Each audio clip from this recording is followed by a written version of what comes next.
제 이름은 박서윤, 올해 36세입니다. 남편 김민준과 결혼한 지 4년 됐어요. 이 4년 동안 저는 한 회사에서 재무팀 과장으로 일하며 매달 400만 원 넘게 벌었습니다. 낮에는 회사에서 수많은 보고서와 씨름하며 정신없이 바쁘고, 저녁에는 집에 와서 장을 보고 밥을 하고 집안을 정리해야 했죠. 시어머니 최영희 여사님은 한 번도 손을 내밀어 도와주신 적이 없고 오히려 매일같이 제 흠을 잡으셨어요. 제가 만든 음식이 너무 싱겁다거나 빨래가 깨끗하지 않다고 불평하셨죠. 때로는 이웃들 앞에서 제가 아이도 못 낳는다고, 친구들 앞에서 고개를 들 수 없게 만든다고 말하기도 했습니다. 오늘만 해도 그래요.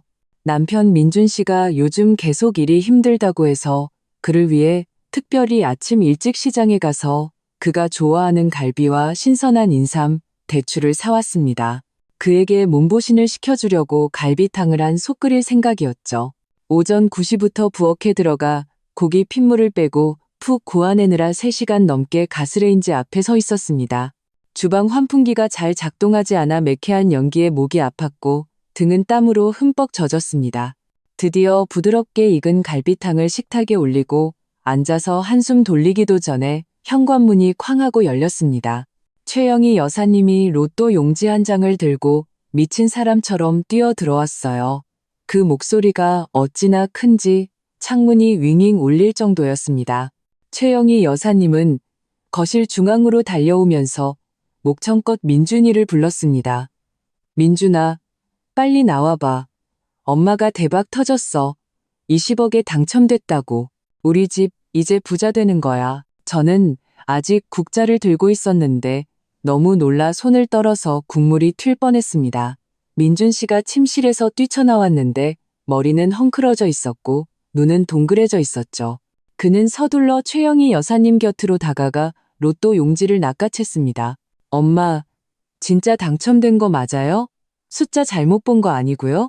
최영희 여사님은 더위 영양하게 가슴을 치며 턱을 높이 쳐들고는 저를 곁눈질로 쳐다봤습니다. 그 눈빛의 경멸은 마치 칼날 같았어요. 그럼 가짜겠니? 내가 복권 판매점에 가서 3번이나 확인해달라고 했어. 세금 떼고도 14억은 받을 수 있대. 이제 우리 집 다시는 힘들게 살 필요 없어. 집에서 밥만 축내는 누구랑 비좁게 살 필요도 없게 됐고, 저는 그 말이 저를 두고 하는 말이라는 걸 바로 알았습니다. 마음속에서 불길이 치솟았지만 화를 억누르며 최대한 평온하게 말했습니다. 어머님, 그렇게 말씀하시면 안 되죠. 저도 매달 월급 벌어오고 집안일도 제가 다 하는데요. 어떻게 밥만 축내는 사람이 되나요? 네가 감히 말대꾸를 해? 최영희 여사님이 갑자기 들고 있던 에코백을 식탁 위로 내던졌습니다. 탁 하는 소리와 함께 그릇들이 흔들렸어요. 그녀는 가방에서 구겨진 종이 한 장을 꺼내 제 앞에 세게 내리쳤습니다. 이건 이혼 합의서야. 당장 서명해. 이제 우리 집은 돈도 많고 우리 민준이처럼 잘난 놈은 더 좋은 여자를 만날 자격이 있어. 너 같은 월급쟁이는 쟤랑 격이 안 맞아. 저는 이혼 합의서를 집어들었습니다. 글씨가 삐뚤빼뚤한 것이 최영희 여사님이 직접 쓴 게 분명했어요. 가장 화가 났던 건 박서윤은 자발적으로 김민준과 이혼하며 혼전에 구매한 상가를 포함한 모든 재산을 포기하고 빈손으로 나간다고 적혀 있었다는 점입니다. 그 상가는 제가 결혼 전 외삼촌의 도움과 제 월급을 10년간 아끼고 모아 산 것이었습니다. 위치는 홍대 중심가에 있었고 지금은 다른 사람에게 버블티 가게로 임대해 매달 200만 원이 넘는 월세를 받고 있었죠. 등기부등본에도 분명히 제 이름만 적혀 있었고 민준이네 집과는 아무런 관련이 없었습니다. 그런데 감히 제 상가를 노리다니요. 저는 이혼 합의서를 식탁 위에 놓고 아직 김이 모락모락 나는 갈비탕 솥을 들었습니다. 시어머니가 또 뒤엎을까봐 일단 주방으로 가져가려 했죠. 하지만 제가 막 몸을 돌리는 순간 최영희 여사님이 갑자기 손을 뻗어 제 손목을 잡고 세게 밀쳤습니다. 제 손에 있던 쏘틱쾅 소리를 내며 바닥에 떨어졌고 뜨거운 갈비탕 국물이 바닥에 쏟아지며 제 바지 위로 튀었습니다. 너무 아파서 저도 모르게 소리를 질렀어요. 네가 감히 서명을 안 해? 최영희 여사님이 제 코앞에 손가락질하며 소리쳤습니다. 침이 제 얼굴에 다 튀었어요. 잘 들어, 박서윤. 오늘 이 서명은 네가 하든 안 하든 해야만 해. 만약 안 하면 네 회사에 쳐들어가서 네 동료들한테 네가 우리 집에 빌붙어 사는 여자라고 다 떠벌릴 거야. 회사도 못 다니게 만들어주겠어? 민준 씨는 옆에 서서 제 바지에 댄 붉은 자국을 보며 입술을 달싹였습니다. 뭔가 말하고 싶어 하는 것 같았지만 결국 한숨을 쉬며 제 팔을 잡아당겼습니다. 서윤아, 엄마한테 화내지 마. 방금 당첨돼서 너무 흥분해서 그래. 아직 정신이 없으셔서 그래. 일단 그냥 서명해줘. 엄마 화 풀리면 우리 다시 재결합할 방법 찾아보자. 그때는 우리 집도 돈 많으니까 내가 잘 보상해 줄게. 민준 씨, 저는 그의 손을 뿌리쳤습니다. 마음이 완전히 차가워졌어요. 이 4년간의 결혼 생활 동안 저는 그가 주관 없는 마마보이라는 것을 확실히 깨달았습니다. 모든 것을 엄마 말만 듣고 제 입장에서 생각해 준 적이 한 번도 없었죠. 그 상가는 내가 10년 동안 목숨 걸고 일해서 산 거야. 내 목숨과도 같다고. 나보고 서명하라고? 당신 엄마가 나보고 빈손으로 나가라는데 당신은 맡기는커녕 옆에서 설득하고 있잖아. 당신 남자 맞기나 해? 최영희 여사님은 제가 민준 씨를 몰아세워 아무 말도 못하게 하자 더욱 기세등등해졌습니다. 그녀는 앞으로 2걸음 다가와 손을 들어 저를 때리려 했습니다. 네가 감히 내 아들한테 그따위로 말해? 너 정말 죽고 싶어? 저는 뒤로 1걸음 물러나 그녀의 손을 피했습니다. 그리고 식탁 위에 이혼 합의서를 집어들고 쫙 소리를 내며 반으로 찢어 바닥에 세게 던졌습니다. 나보고 서명하라고? 내 상가를 포기하라고? 꿈 깨세요. 이혼을 하더라도 내 방식대로 할 거야. 내 상가, 내 예금, 단 한 푼도 당신들한테 줄 수 없어. 동의 못하면 법정에서 봅시다. 최영희 여사님은 바닥에 찢어진 종이를 보고 화가 나서 온몸을 떨었습니다. 저를 가리키며 한참 동안 아무 말도 못하더니 갑자기 바닥에 주저앉아 허벅지를 치며 울기 시작했습니다. 아이고, 내 팔자야. 이렇게 못난 아들을 키워서 이렇게 사나운 며느리를 들이다니. 이제 돈벼락 좀 만나 했더니 사람한테 무시나 당하고 내가 살아서 뭐 하나. 저는 그녀의 생떼는 무시하고 화장실로 가서 젖은 수건을 가져와 쭈그려 앉아 바지에 기름때를 닦았습니다. 뜨거운 국물이 튄 피부는 여전히 화끈거렸지만 마음의 상처는 몸의 통증보다 더 깊었습니다. 저는 돌아가신 외삼촌이 생각났습니다. 작년에 중병으로 돌아가시기 전 저를 병상으로 불러 변호사 전화번호가 적힌 쪽지를 주셨습니다. 서윤아, 나중에 민준이네 집에서 서러운 일 당하면 이손 변호사님 찾아가거라. 내 오랜 친구인데 믿을 만한 분이야. 그때 저는 웃으며 그런 일은 없을 거라고 말했습니다. 하지만 불과 1년 만에 정말로 필요하게 될 줄은 몰랐습니다. 저는 주머니에서 핸드폰을 꺼내 손 변호사님의 번호를 찾았습니다. 막 전화를 걸려는 순간 민준 씨가 갑자기 뒤에서 제 손을 잡았습니다.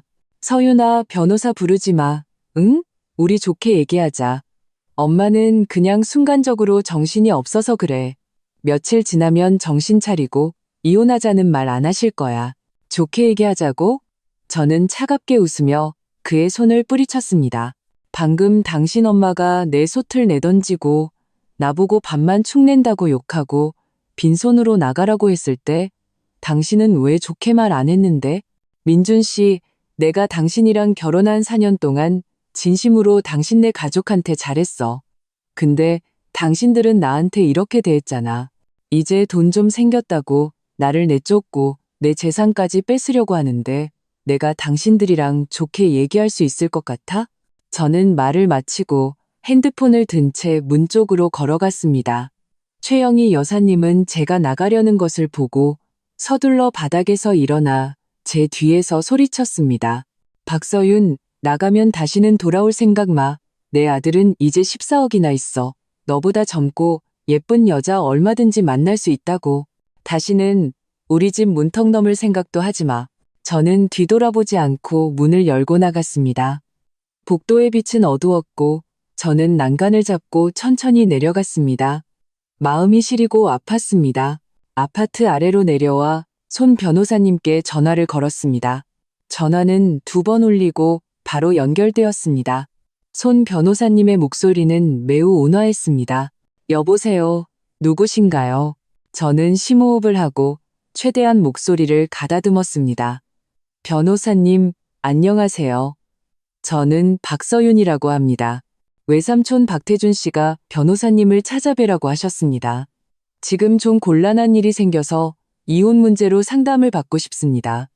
혹시 내일 시간 괜찮으신가요? 손 변호사님은 제 이야기를 다 듣고 나서 확신에 찬 목소리로 말했습니다. 박서윤 씨, 걱정 마세요. 당신의 혼전상가는 개인 재산에 속합니다. 민법 규정에 따라 일방의 혼전 재산은 혼인관계로 인해 부부 공동재산으로 전환되지 않습니다. 그들이 포기하라고 할 권리가 없어요. 내일 오전 10시에 제 사무실로 오세요. 자세히 이야기 나눠봅시다. 제가 정식 이혼 합의서도 작성해드리겠습니다. 전화를 끊고 나니 마음이 조금은 놓였습니다. 그때 등 뒤에서 민준 씨의 목소리가 들렸습니다. 서윤아, 잠깐만. 돌아보니 민준 씨가 헐떡이며 달려오고 있었습니다. 이마에는 땀이 가득했죠. 서윤아, 정말 변호사 부를 거야? 제발 그러지 마. 엄마가 알면 충격받아서 쓰러지실 거야. 그냥 나 한 번만 봐주고 조금만 더 참아주면 안 될까? 엄마 화 풀리면 내가 이혼 얘기 다시는 꺼내지 말라고 꼭 설득할게. 참으라고? 저는 그를 보며 실망감에 휩싸였습니다. 나 4년이나 참았어. 당신 엄마는 내가 돈 못 번다고, 애 못 낳는다고, 싹싹하지 못하다고 구박했지. 나 그거 다 참았어. 근데 이제 복권 당첨됐다고 날 내쫓고 내 상가까지 뺏으려고 하는데 내가 왜 더 참아야 해? 민준 씨, 당신 양심이 조금이라도 있으면 집에 가서 당신 엄마한테 말해. 이혼은 할 수 있지만 내 상가와 예금은 단 한 푼도 줄 수 없다고. 동의하지 않으면 법정에서 보자고. 민준 씨는 고개를 숙이고 바지를 두 손으로 비볐습니다. 작은 목소리로 말했죠. 하지만 엄마가 그러는데 네가 우리 집 낡은 빌라에서 살았으니까 상가로 보상해야 한다고. 그 빌라는 당신 부모님 집이고 내가 4년 동안 살면서 매달 50만 원씩 월세 냈잖아. 당신 엄마도 다 받았고. 이제 와서 왜 그게 내가 보상해야 할 이유가 되는 건데? 저는 갈수록 화가 났습니다. 민준 씨, 더 이상 쓸데없는 소리 하지 마. 난 이미 결심했어. 내일 손 변호사님 찾아갈 거야. 당신이 원만하게 이혼하고 싶으면 당신 엄마랑 상의해. 그러기 싫으면 법적 절차대로 하자고. 그때는 누구도 편하지 못할 거야. 저는 말을 마치고 돌아서서 걸어갔습니다. 민준 씨는 그 자리에 서서 더 이상 쫓아오지 않았습니다. 저는 아파트 단지 입구에서 택시를 잡아 제 혼전 상가 주소를 말했습니다. 그 상가는 지금 한 젊은 아가씨에게 임대해 주어 버블티 가게를 하고 있습니다. 저는 그 상가 옆 오피스텔에 원룸을 얻어 놓았는데 평소에는 잘 가지 않았습니다. 이제 보니 앞으로는 그곳에서 지내야 할 것 같았습니다. 택시에 앉아 창밖으로 빠르게 지나가는 거리 풍경을 보며 눈물이 램부주 흘러내렸습니다. 제가 어쩌다 눈이 멀어서 민준 씨 같은 남자와 결혼했을까요? 만약 외삼촌이 살아계셨다면 절대 제가 이런 서러움을 겪게 하지 않으셨을 텐데요. 저는 목에 걸린 금목걸이를 만졌습니다. 이것은 외삼촌이 제 20살 생일에 선물해 주신 것이었습니다. 서윤아, 이거 하고 다녀. 앞으로 무슨 일이 있든 강해야 한다. 라고 말씀하셨죠. 이제 손 변호사님의 도움이 있고 외삼촌의 목걸이가 저와 함께 있으니 저는 반드시 제 재산을 지키고 민준이네 가족과 완전히 끝을 낼 것입니다. 택시는 제가 얻어놓은 원룸 오피스텔 아래에 도착했습니다. 요금을 내고 차에서 내리니 저녁 바람의 땀으로 젖었던 몸이 조금 시원해졌습니다. 열쇠를 꺼내 공동 현관문을 열었습니다. 복도에 센서등 2개가 고장나 캄캄해서 난간을 더듬으며 천천히 올라가야 했습니다. 3층에 도착해 문을 열자 집안에서는 썰렁한 기운이 풍겼습니다. 저는 평소에 이곳에 거의 오지 않아서 가구는 침대 하나, 옷장 하나, 작은 책상 하나가 전부였습니다. 그래도 올 때마다 청소를 해서 깨끗하기는 했습니다. 가방을 책상 위에 던져두고 먼저 화장실에 가서 찬물로 세수를 했습니다. 차가운 물이 얼굴에 닿으니 마음속의 화가 조금 가라앉는 것 같았습니다. 막 얼굴을 닦고 나니 핸드폰이 울렸습니다. 손 변호사님인 줄 알았는데 화면에는 김민준이라고 떠 있었습니다. 저는 바로 거절 버튼을 눌렀습니다. 2초도 안 돼서 전화가 다시 걸려왔습니다. 저는 또 거절했습니다. 그는 끈질기게 계속해서 전화를 걸었습니다. 결국 저는 핸드폰을 무음으로 바꿨습니다. 저는 창가로 가서 커튼을 열고 아래를 내려다봤습니다. 단지 안에 가로등이 켜져 있었고 드문드문 몇 사람이 산책하고 있었습니다. 아까 민준이네 집에서의 상황을 떠올리니 최영희 여사님의 생떼 부리는 모습, 민준 씨의 나약한 표정이 생각나 마음이 또 답답해졌습니다. 가방에서 외삼촌이 주신 금목걸이를 꺼내 손바닥에 놓고 만져보았습니다. 이 목걸이는 순금으로 서자가 새겨져 있었습니다. 외삼촌은 금은방에 특별히 주문 제작한 것이라며 저보고 기념으로 간직하라고 하셨습니다. 이 목걸이를 만질 때마다 외삼촌이 아직 곁에서 저를 지켜주시는 것 같았습니다. 30분쯤 지났을까 배가 고파졌습니다. 점심도 못 먹었다는 사실이 그제야 생각났습니다. 냉장고에서 라면 한 봉지를 꺼내 물을 끓여 면을 익혔습니다. 막 라면에 물을 붓고 나니 갑자기 문에서 쿵쿵쿵 노크 소리가 들렸습니다. 그리고 민준 씨의 목소리가 함께 들려왔습니다. 서윤아, 안에 있는 거 알아? 문 좀 열어줘. 우리 다시 제대로 얘기 좀 하자. 저는 미간을 찌푸리고 그를 무시했습니다. 그는 계속해서 문을 두드렸고 소리는 점점 커졌습니다. 서윤아, 나 피하지 마. 엄마도 후회하고 계셔. 아까 너한테 그렇게 대한 거 잘못했다고 하셨어. 문 열어줘. 우리 같이 집에 가자. 내가 사과할게. 응? 거짓말하지 마. 저는 문가로 가서 문을 사이에 두고 말했습니다. 당신 엄마가 정말 후회했다면 나한테 서명하라고 당신을 보내지 않았겠. 민준 씨, 내가 분명히 말했잖아. 이혼은 할 수 있지만 내 상가와 예금은 단 한 푼도 당신들한테 줄 수 없다고. 이 얘기를 하려는 거면 시간 낭비하지 마. 문 밖은 몇 초간 조용했습니다. 그러다 민준 씨의 목소리가 들려왔는데 약간 억울한 듯한 목소리였습니다. 서윤아, 네가 서운한 거 알아. 근데 우리 엄마 평생 고생만 하셨어. 나랑 내 동생 키우시느라 고생 많이 하셨다고. 이제 겨우 복권 당첨돼서 내가 좀 잘 살기를 바라시는 것뿐이야. 네가 좀 이해해주면 안 될까? 이해하라고? 저는 차갑게 웃었습니다. 나 4년 동안 이해했어.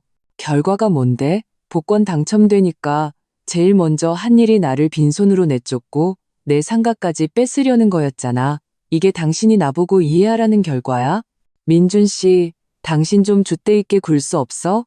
뭐든지 당신 엄마 말만 듣지 말고 당신은 성인이지. 저 또 못된 애가 아니잖아. 나는 민준 씨는 제 말에 할 말을 잃었습니다. 잠시 후 작은 목소리로 말했죠. 서윤아, 일단 문 좀 열어줘. 얼굴 보고 얘기하자. 이렇게 문 사이에 두고는 제대로 얘기가 안 되잖아. 할 말 없어. 저는 단호하게 말했습니다. 빨리 돌아가. 여기서 이러지 말고 난 절대 문 안 열어줄 거야. 문 밖은 다시 조용해졌습니다. 저는 그가 간 줄 알고 막 돌아서서 라면을 먹으려는데 찰칵하는 소리가 들렸습니다. 열쇠가 자물쇠에 들어가는 소리였습니다. 저는 깜짝 놀라 서둘러 돌아봤고 민준 씨가 열쇠를 들고 문을 열고 있는 것을 보았습니다. 갑자기 생각났습니다. 예전에 제가 이곳에 머물 때 그가 가끔 물건을 가져다 주기 불편할까봐 예비 열쇠를 하나 주었던 것을요. 나중에 돌려받는 것을 잊어버렸습니다. 문이 열리고 민준 씨가 들어왔습니다. 손에는 보온병을 들고 있었죠. 서윤아, 너 밥 안 먹은 거 알아? 집에 가서 특별히 닭백숙 좀 끓여왔어. 좀 먹어봐. 누가 당신더러 열쇠로 문 열라고 했어? 저는 뒤로 한 걸음 물러나 경계하며 그를 쳐다봤습니다. 여긴 내 집이야. 내 동의도 없이 들어오는 건 너무한 거 아니야? 일부러 그런 거 아니야. 그냥 네가 배고플까 봐. 민준 씨는 보온병을 책상 위에 놓고 손을 비볐습니다. 서윤아, 엄마가 그러시는데 네가 이혼 합의서에 서명하고 상가를 포기하면 보상금으로 2억 원을 주시겠대. 어때? 2억이면 몇 년은 충분히 쓸 수 있잖아. 이 말을 듣고 저는 기가 막혀 웃음이 나올 뻔했습니다. 민준 씨, 당신 바보야? 그 상가는 홍대 중심가에 있어. 지금 시세로 최소 20억은 한다고. 당신 엄마가 2억 주고 나보고 포기하라는 게 내가 동의할 것 같아? 하지만 그 상가는 원래 우리 집 거잖아. 민준 씨는 미간을 찌푸렸습니다. 엄마가 그러셨어. 네가 나랑 결혼했으니까 우리 집 사람이고 내 물건도 당연히 우리 집 거라고. 이제 우리 집이 돈도 많아졌으니 너한테 2억 주는 것도 엄청 잘해주는 거야. 너 너무 욕심부리지 마. 내가 욕심부린다고? 저는 문을 가리켰습니다. 민준 씨, 당장 나가. 더 이상 당신이랑 말 섞기 싫어. 또 안 나가면 나 경찰에 신고할 거야. 서윤아, 그렇게 매정하게 굴지 마. 응? 민준 씨가 한 걸음 다가와 제 손을 잡으려 했습니다. 우리 부부였잖아. 좋게 상의할 수는 없는 거야? 일단 합의서에 서명하고 엄마와 풀리면 우리 다시 재결합하자. 그때는 우리 집 8억도 있고 엄마가 주신 2억도 있잖아. 우리 얼마나 잘 살겠어? 재결합? 저는 그의 손을 뿌리쳤습니다. 내가 당신이랑 다시 재결합할 것 같아? 민준 씨, 난 당신을 완전히 파악했어. 당신은 그냥 주관 없는 마마보이야. 당신이랑 계속 살면 내 인생은 평생 불행할 거야. 당장 나가. 안 그러면 정말 경찰에 신고할 거야. 저는 말하면서 핸드폰을 꺼내 번호를 누르는 신용을 했습니다. 민준 씨는 그걸 보고 서둘러 뒤로 한 걸음 물러났습니다. 서윤아, 신고하지 마. 나 갈게. 가면 되잖아. 그는 책상 위에 보온병을 들고 문가로 가서 멈춰 섰습니다. 저를 돌아보며 말했죠. 서윤아, 네가 다시 잘 생각해 보길 바라. 순간의 충동으로 좋은 인생을 놓치지 마. 저는 그를 무시하고 그가 문 밖으로 나가는 것을 지켜봤습니다. 그리고 쾅소리를 내며 문을 닫고 잠그기까지 했습니다. 문에 기댄 채 온몸에 힘이 빠지는 것을 느꼈습니다. 방금 민준 씨와 실랑이를 벌이느라 모든 기력을 소진한 것 같았습니다. 책상 앞으로 가서 그 보온병을 보았습니다. 속이 메스꺼웠습니다. 그는 아직도 제가 합의서에 서명하기를 바라고 있다니 정말 구제불능이었습니다. 저는 보온병을 문 밖으로 던져버리고 방으로 돌아와 남은 라면을 계속 먹었습니다. 라면은 이미 불어서 맛이 없었지만 저는 억지로 몇 젓가락 먹었습니다. 배가 고팠고 그들과 맞서 싸울 힘이 필요했으니까요. 라면을 다 먹고 그릇을 치운 후 핸드폰을 꺼내 민준 씨의 번호를 차단했습니다. 그가 다시 전화로 괴롭히는 것을 막기 위해서였습니다. 그리고 손 변호사님께 문자를 보내 내일 약속 시간에 맞춰 사무실에 도착할 것이며 필요한 서류가 무엇인지 물었습니다. 손 변호사님은 곧바로 답장을 보내 신분증, 등본, 혼인관계 증명서, 그리고 상가 등기부등본과 예금 증명서를 가져오라고 하셨습니다. 저는 이 목록을 종이에 적고 가방에서 서류들을 꺼내 하나하나 확인했습니다. 빠진 것이 없는지 확인하고 나서야 안심하고 가방에 다시 넣었습니다. 이 모든 것을 마치고 샤워를 했습니다. 침대에 누웠지만 좀처럼 잠이 오지 않았습니다. 머릿속에는 오늘 있었던 일들이 가득했습니다. 최영희 여사님의 기고만장한 모습, 민준 씨의 나약함, 그리고 제 자신의 서러움, 목에 걸린 금목걸이를 만지며 외삼촌이 생전에 하셨던 말씀을 떠올렸습니다. 서윤아, 여자는 반드시 독립해야 해. 자신만의 줏대가 있어야지. 다른 사람에게 의지해서 살면 안 돼. 그때는 잘 이해하지 못했는데 이제야 외삼촌이 말씀하신 줏대가 바로 자신의 재산과 능력이라는 것을 깨달았습니다. 그래야만 어려움에 부딪혔을 때 무시당하지 않을 수 있습니다.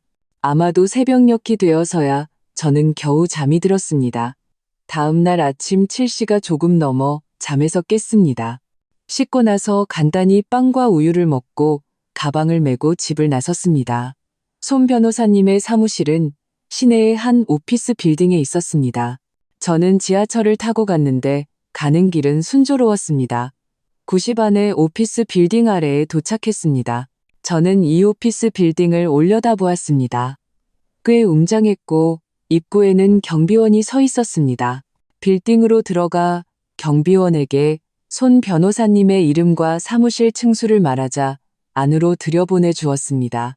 엘리베이터를 타고 15층으로 올라가니 엘리베이터에서 내리자마자 손 변호사 법률사무소의 간판이 보였습니다. 목재로 만들어져 매우 중후해 보였습니다. 문을 밀고 들어가니 안내 데스크에는 젊은 아가씨가 있었습니다. 저를 보고 웃으며 일어섰습니다. 안녕하세요. 혹시 박서윤 씨 되시나요? 네, 맞습니다. 제가 고개를 끄덕였습니다. 손 변호사님께서 안에서 기다리고 계십니다. 저를 따라오세요. 아가씨는 저를 안으로 안내했습니다. 복도를 지나 한 사무실 문 앞에 도착해서 문을 노크했습니다. 변호사님, 박서윤 씨 오셨습니다. 들어오세요. 방 안에서 손 변호사님의 목소리가 들려왔습니다. 문을 열고 들어가니 손 변호사님은 책상 뒤에 앉아 서류를 보고 있었습니다. 그는 50대 정도로 보였고 돋보기 안경을 쓰고 있었으며 머리카락은 희끗희끗했지만 정신은 매우 좋아 보였습니다. 저를 보고는 손에 들고 있던 서류를 내려놓고 웃으며 일어섰습니다. 박서윤 씨, 오셨군요. 앉으세요. 저는 그의 맞은편 의자에 앉아 가방을 옆바닥에 내려놓았습니다. 손 변호사님은 저에게 물 한 잔을 따라 주었습니다. 우선 물 한 잔 하시고 조급해하지 마시고 천천히 말씀하세요. 저는 물컵을 받아 한 모금 마시고 가방에서 준비해 온 서류들을 꺼내 책상 위에 올려놓았습니다. 변호사님, 이게 변호사님께서 가져오라고 하신 서류들입니다. 한번 봐주세요. 손 변호사님은 서류를 집어들고 꼼꼼히 보기 시작했습니다. 보면서 고개를 끄덕였죠. 좋습니다. 서류는 다 갖춰졌군요. 이 상가는 확실히 혼전에 구매하신 것이고 등기부등본에도 당신 이름만 적혀 있네요. 예금 증명서도 혼전에 예치한 것이고요. 이것들은 모두 당신의 개인 재산에 속합니다. 그들이 포기하라고 할 권리가 없습니다. 그럼 그들이 계속 저한테 합의서에 서명하라고 강요하면 어떡하죠? 제가 물었습니다. 걱정 마세요. 손 변호사님은 서류를 내려놓고 저를 보았습니다. 제가 당신을 위해 정식 이혼 합의서를 작성해 드리겠습니다. 거기에는 당신의 상가와 예금은 당신 개인 소유이며 김민준 씨와는 아무런 관련이 없다고 명확히 기재할 겁니다. 만약 그들이 동의하지 않으면 법원에 소송을 제기하면 됩니다. 법원은 분명히 당신의 손을 들어줄 겁니다. 손 변호사님의 말을 듣고 마음이 더욱 놓였습니다. 감사합니다, 변호사님. 변호사님이 아니었다면 제가 어떻게 해야 할지 정말 몰랐을 거예요. 감사할 것 없습니다. 제가 해야 할 일인걸요. 손 변호사님은 웃으며 무언가 생각난 듯 서랍에서 서류철 하나를 꺼내 제 앞에 놓았습니다. 아, 맞다. 박서윤 씨, 말씀드릴 게 하나 더 있습니다. 당신 외삼촌 박태준 씨께서 생전에 당신에게 유산을 남기셨습니다. 제가 그동안 해외 관련 수속을 처리하고 있었는데 이제 수속이 거의 다 끝났습니다. 다음 주면 입금될 겁니다. 유산이요? 저는 깜짝 놀랐습니다. 외삼촌이 저한테 유산을 남기셨다고요? 저한테는 그런 말씀 안 하셨는데요.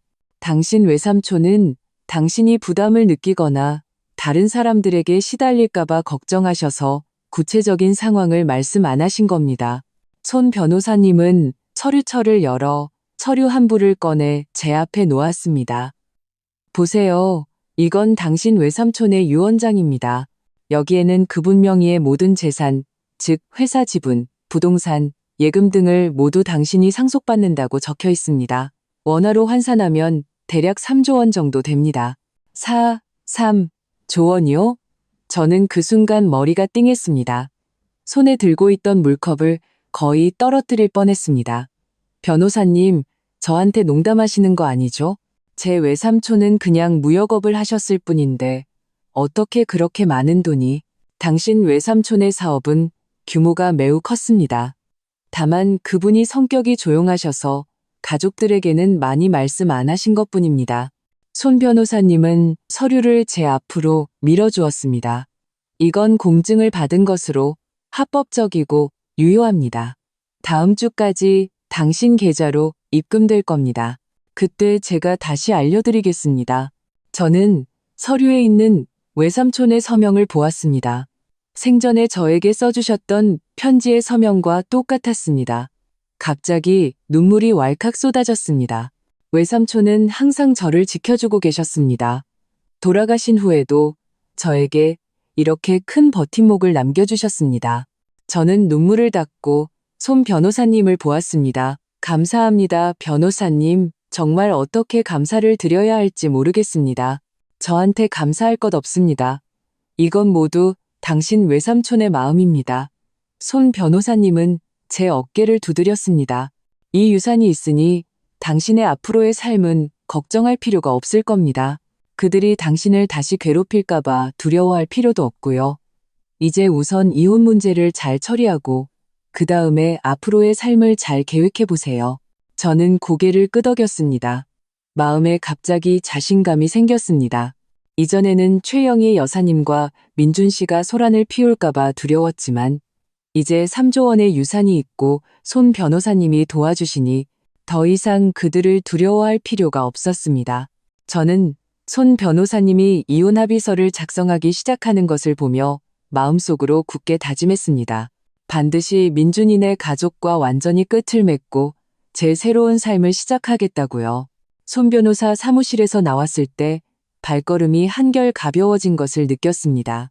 손에는 손 변호사님이 방금 작성해 주신 이혼 합의서 초안과 외삼촌 유산 관련 서류 사본을 쥐고 있었습니다. 햇살이 몸에 비쳐 따뜻했고 이전에 답답했던 마음이 한순간에 사라지는 것 같았습니다. 저는 바로 원룸으로 돌아가지 않고 먼저 시내 홍대 앞으로 갔습니다. 제 상가가 그곳에 있었죠. 버블티 가게 장사가 어떤지 한번 보고 싶었습니다. 상가문 앞에 도착해서 유리문을 통해 보니 젊은 아가씨가 손님들에게 버블티를 만들어주느라 바빴습니다. 카운터 앞에는 줄도 서 있었고요. 장사가 꽤 잘 됐습니다. 저는 방해하지 않고 문 앞에서 잠시 지켜보다가 마음이 뿌듯해졌습니다. 이 상가는 제가 당시에 이를 악물고 산 것이었고 지금은 저에게 안정적인 임대 수입을 가져다 주고 있었습니다. 앞으로 일을 하지 않더라도 생활에 보탬이 될 것입니다. 보고 있는데 핸드폰이 울렸습니다. 손 변호사님이 보낸 문자였는데 정식 이혼 합의서 전자 파일을 보내주셨다며 시간 날 때 확인해보고 문제가 있으면 다시 연락달라는 내용이었습니다. 저는 감사하다고 답장하고 핸드폰을 챙겨 돌아섰습니다. 원룸으로 돌아와 막 문을 열었는데 집안 분위기가 좀 이상했습니다. 아침에 나갈 때 거실 창문을 꽉 닫았었는데 지금은 창문이 살짝 열려 있었고 바람이 집 안으로 들어오고 있었습니다. 저는 마음이 불안해져 서둘러 집 안으로 들어가 거실을 훑어보았습니다. 책상 위에 놓아두었던 제 가방이 마구 뒤져져 있었고 안에 휴지, 열쇠 등이 바닥에 흩어져 있었습니다. 저는 서둘러 침실로 달려갔습니다. 침실 옷장문도 열려 있었고 제가 옷장 서랍에 넣어두었던 보석함이 사라졌습니다. 그 보석함에는 외삼촌이 주신 금목걸이와 어머니가 남겨주신 은팔찌 한 쌍이 들어있었습니다. 비록 값비싼 것은 아니었지만 모두 저에게는 소중한 추억이었습니다. 저는 조급하고 화가 나서 집 안다른 곳을 서둘러 확인했습니다. 베란다 문도 살짝 열려 있었고 바닥에는 제 것이 아닌 신발 자국 몇 개가 있었습니다. 갑자기 예전에 시누이 김미나가 우리 집에 왔을 때 제가 안 보는 틈을 타몰래 제가 보석함을 두는 서랍을 훔쳐봤던 것이 생각났습니다. 그때는 대수롭지 않게 여겼는데 지금 보니 분명 그녀의 짓이었습니다. 저는 서둘러 핸드폰을 꺼내 민준 씨에게 전화해서 따지려 했습니다. 하지만 이미 그를 차단했다는 사실이 생각나 다른 번호로 전화를 걸었습니다. 신호가 몇 번 울리고 나서야 연결되었습니다. 민준 씨의 목소리는 나른했습니다. 누구세요? 민준 씨, 혹시 미나가 제 원룸에 왔어요? 저는 최대한 목소리를 평온하게 유지하려 했습니다. 제 집이 뒤져졌고 보석함이 없어졌어요. 그녀가 가져간 거 아니에요? 민준 씨는 잠시 머뭇거리더니 말했습니다. 나 몰라. 내가 걔더러 거기 가라고 한 적 없어. 모른다고요? 저는 차갑게 웃었습니다. 당신네 가족 말고는 아무도 내가 여기에 원룸을 얻었는지 몰라요. 그리고 여기 열쇠를 가진 사람도 없고요. 지난번에 제가 당신한테 준 예비 열쇠 미나한테 줬죠? 나는 민준 씨는 우물쭈물했습니다. 그냥 걔한테 네가 여기서 산다고 말만 했지 열쇠는 안 줬어. 저는 그와 더 이상 말 섞기 싫어서 바로 전화를 끊었습니다. 미나는 분명 아직 멀리 가지 않았을 것이고 아마 이 근처에 있을 것이라고 생각했습니다. 저는 서둘러 창가로 가서 아래를 내려다보았습니다. 과연 분홍색 외투를 입은 사람이 고개를 숙인 채 단지 입구 쪽으로 걸어가고 있었고 손에는 검은색 가방을 들고 있었습니다. 모양이 제 보석함과 매우 비슷했습니다. 저는 서둘러 외투를 집어들고 아래로 뛰어내려갔습니다. 뛰면서 단지 경비원에게 전화를 걸어 분홍색 외투를 입은 여자를 막아달라고 부탁했습니다. 그녀가 제 물건을 훔쳤다고 말했죠. 단지 입구에 도착했을 때 마침 경비원이 미나를 막고 있는 것을 보았습니다. 미나는 경비원과 얼굴을 붉히며 다투고 있었습니다. 왜 날 막아요? 내가 뭐 잘못한 거 있어요? 잘못한 게 없다고? 저는 빠르게 걸어가 그녀가 손에 든 검은색 가방을 가리켰습니다. 그 가방 안에 뭐가 들었지? 내 보석함 아니야? 미나는 저를 보고 눈빛이 흔들렸습니다. 서둘러 가방을 등 뒤로 숨겼죠. 무슨 보석함, 무슨 말 하는지 모르겠는데 아직도 시침이 뗄 셈이야? 저는 한 걸음 다가가 그녀 손에 든 가방을 빼앗으려 했습니다. 네가 내 원룸을 엉망으로 뒤져놨고 보석함이 없어졌어. 네가 가져간 거 아니면 누가 가져갔겠어? 당장 내 보석함 돌려줘. 미나는 뒤로 한 걸음 물러나 가방을 품에 안았습니다. 그건 우리 오빠가 나한테 준 열쇠야. 난 그냥 내 집에 가서 내 물건 좀 가지러 간 것뿐이라고. 누가 내 물건을 거기다 두라고 했어? 내 물건? 저는 기가 막혀 웃었습니다. 내 원룸에는 내 물건이 하나도 없어. 넌 그냥 내 보석함을 훔치려 한 거야. 그 안에는 외삼촌이 주신 금목걸이랑 우리 엄마 은팔찌가 들어있다고. 당장 돌려줘. 미나는 변명이 통하지 않자 갑자기 가방을 바닥에 내던졌습니다. 탁 하는 소리와 함께 보석함이 가방에서 떨어져 나와 바닥에 부딪혔고 뚜껑이 열리면서 안에 금목걸이와 은팔찌가 바닥에 흩어졌습니다. 더욱 저를 마음 아프게 한 것은 제가 보석함에 넣어두었던 오래된 고려청자 화병도 그가 가져왔다는 것이었습니다. 그것은 외삼촌이 생전에 가장 아끼시던 화병으로 위에 매화가 그려져 있었습니다. 외삼촌이 돌아가신 후 저는 항상 그것을 곁에 두고 보석함에 넣어 조심스럽게 보관했습니다. 그런데 지금 그가 그것을 바닥에 내던져 여러 조각으로 깨뜨린 것입니다. 너 미쳤어? 저는 서둘러 쭈그려 앉아 바닥에 금목걸이와 은팔찌를 주었습니다. 바닥에 흩어진 화병 조각들을 보며 눈물이 왈칵 쏟아졌습니다. 이건 우리 외삼촌이 가장 아끼시던 화병이야. 어떻게 그걸 깨뜨릴 수 있어? 너 정말 너무해. 깨졌으면 어때? 미나는 두 손을 허리에 짚고 아무렇지도 않은 듯한 표정을 지었습니다. 그냥 낡은 화병 하나잖아. 얼마 하지도 않을 텐데 내가 하나 물어주면 되잖아. 이제 우리 집 돈 많아. 20억이나 당첨됐다고. 어떤 화병이든 못 사겠어? 네가 물어줄 수 있다고? 저는 일어서서 그녀를 가리켰습니다. 이 화병은 우리 외삼촌의 유품이야. 돈으로 살 수 있는 게 아니라고. 너 오늘 내 물건을 훔쳤을 뿐만 아니라 내 화병까지 깨뜨렸어. 너랑은 끝이야. 저는 말하면서 핸드폰을 꺼내 112를 눌렀습니다. 여보세요, 경찰서죠? 신고 좀 하려고요. 누가 제 집에 무단 침입해서 제 물건을 훔치고 제 물품을 파손했어요. 주소는 미나는 제가 신고하는 것을 듣고 얼굴색이 확 변했습니다. 서둘러 다가와 제 핸드폰을 빼앗으려 했습니다. 신고하지 마. 그냥 화병 하나잖아. 내가 사과하면 되잖아. 제발 신고하지 마. 이제 와서 무서운가 보지? 저는 뒤로 한 걸음 물러나 그녀의 손을 피했습니다. 네가 아까 화병을 깨뜨릴 때는 오늘 같은 날이 올 줄 몰랐어? 넌 내 집에 무단 침입했고 내 물건을 훔쳤어. 이미 법을 어긴 거야. 경찰이 오면 알아서 처리할 거야. 미나는 제 핸드폰을 빼앗지 못하고 경찰이 오는 것이 두려워 서둘러 돌아서서 단지 밖으로 뛰어갔습니다. 뛰면서 소리쳤죠. 박서윤, 너 두고 봐. 집에 가서 엄마한테 다 이를 거야. 엄마더러 너 찾아가서 따지라고 할 거야. 저는 그녀를 쫓아가지 않았습니다. 멀리 뛰어가는 그녀의 뒷모습을 보며 마음이 화나고 아팠습니다. 경비원이 다가와 저에게 휴지를 건네주었습니다. 손님, 괜찮으세요? 저희가 조각 치우는 거 도와드릴까요? 고맙습니다. 괜찮아요. 저는 휴지를 받아 눈물을 닦았습니다. 죄송하지만 앞으로 저 여자는 다시 단지에 들어오지 못하게 좀 신경 써주세요. 네, 알겠습니다. 경비원이 고개를 끄덕였습니다. 저는 쭈그려 앉아 조심스럽게 화병 조각들을 주워 가방에 담았습니다. 비록 깨졌지만 그래도 간직하고 싶었습니다. 이것은 외삼촌의 유품이니까요. 그리고 보석함과 금목걸이, 은팔찌를 들고 천천히 위층으로 올라갔습니다. 집에 돌아와 먼저 금목걸이와 은팔찌를 보석함에 다시 넣고 옷장 가장 깊숙한 곳에 조심스럽게 넣어두었습니다. 그리고 나서야 어지럽혀진 집을 치우기 시작했습니다. 집을 다 치우고 소파에 앉아 화병 조각이 담긴 가방을 보았습니다. 마음이 여전히 아팠습니다.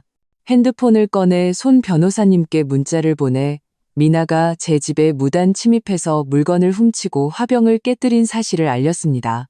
손 변호사님은 곧바로 답장을 보내 집안의 CCTV 영상, 화병 조각, 그리고 신고 기록 같은 증거를 잘 보관하라고 하셨습니다. 만약 미나와 최영희 여사님이 다시 소란을 피우면 이것들이 모두 증거가 되며 필요할 경우 그들을 고소할 수 있다고 하셨습니다.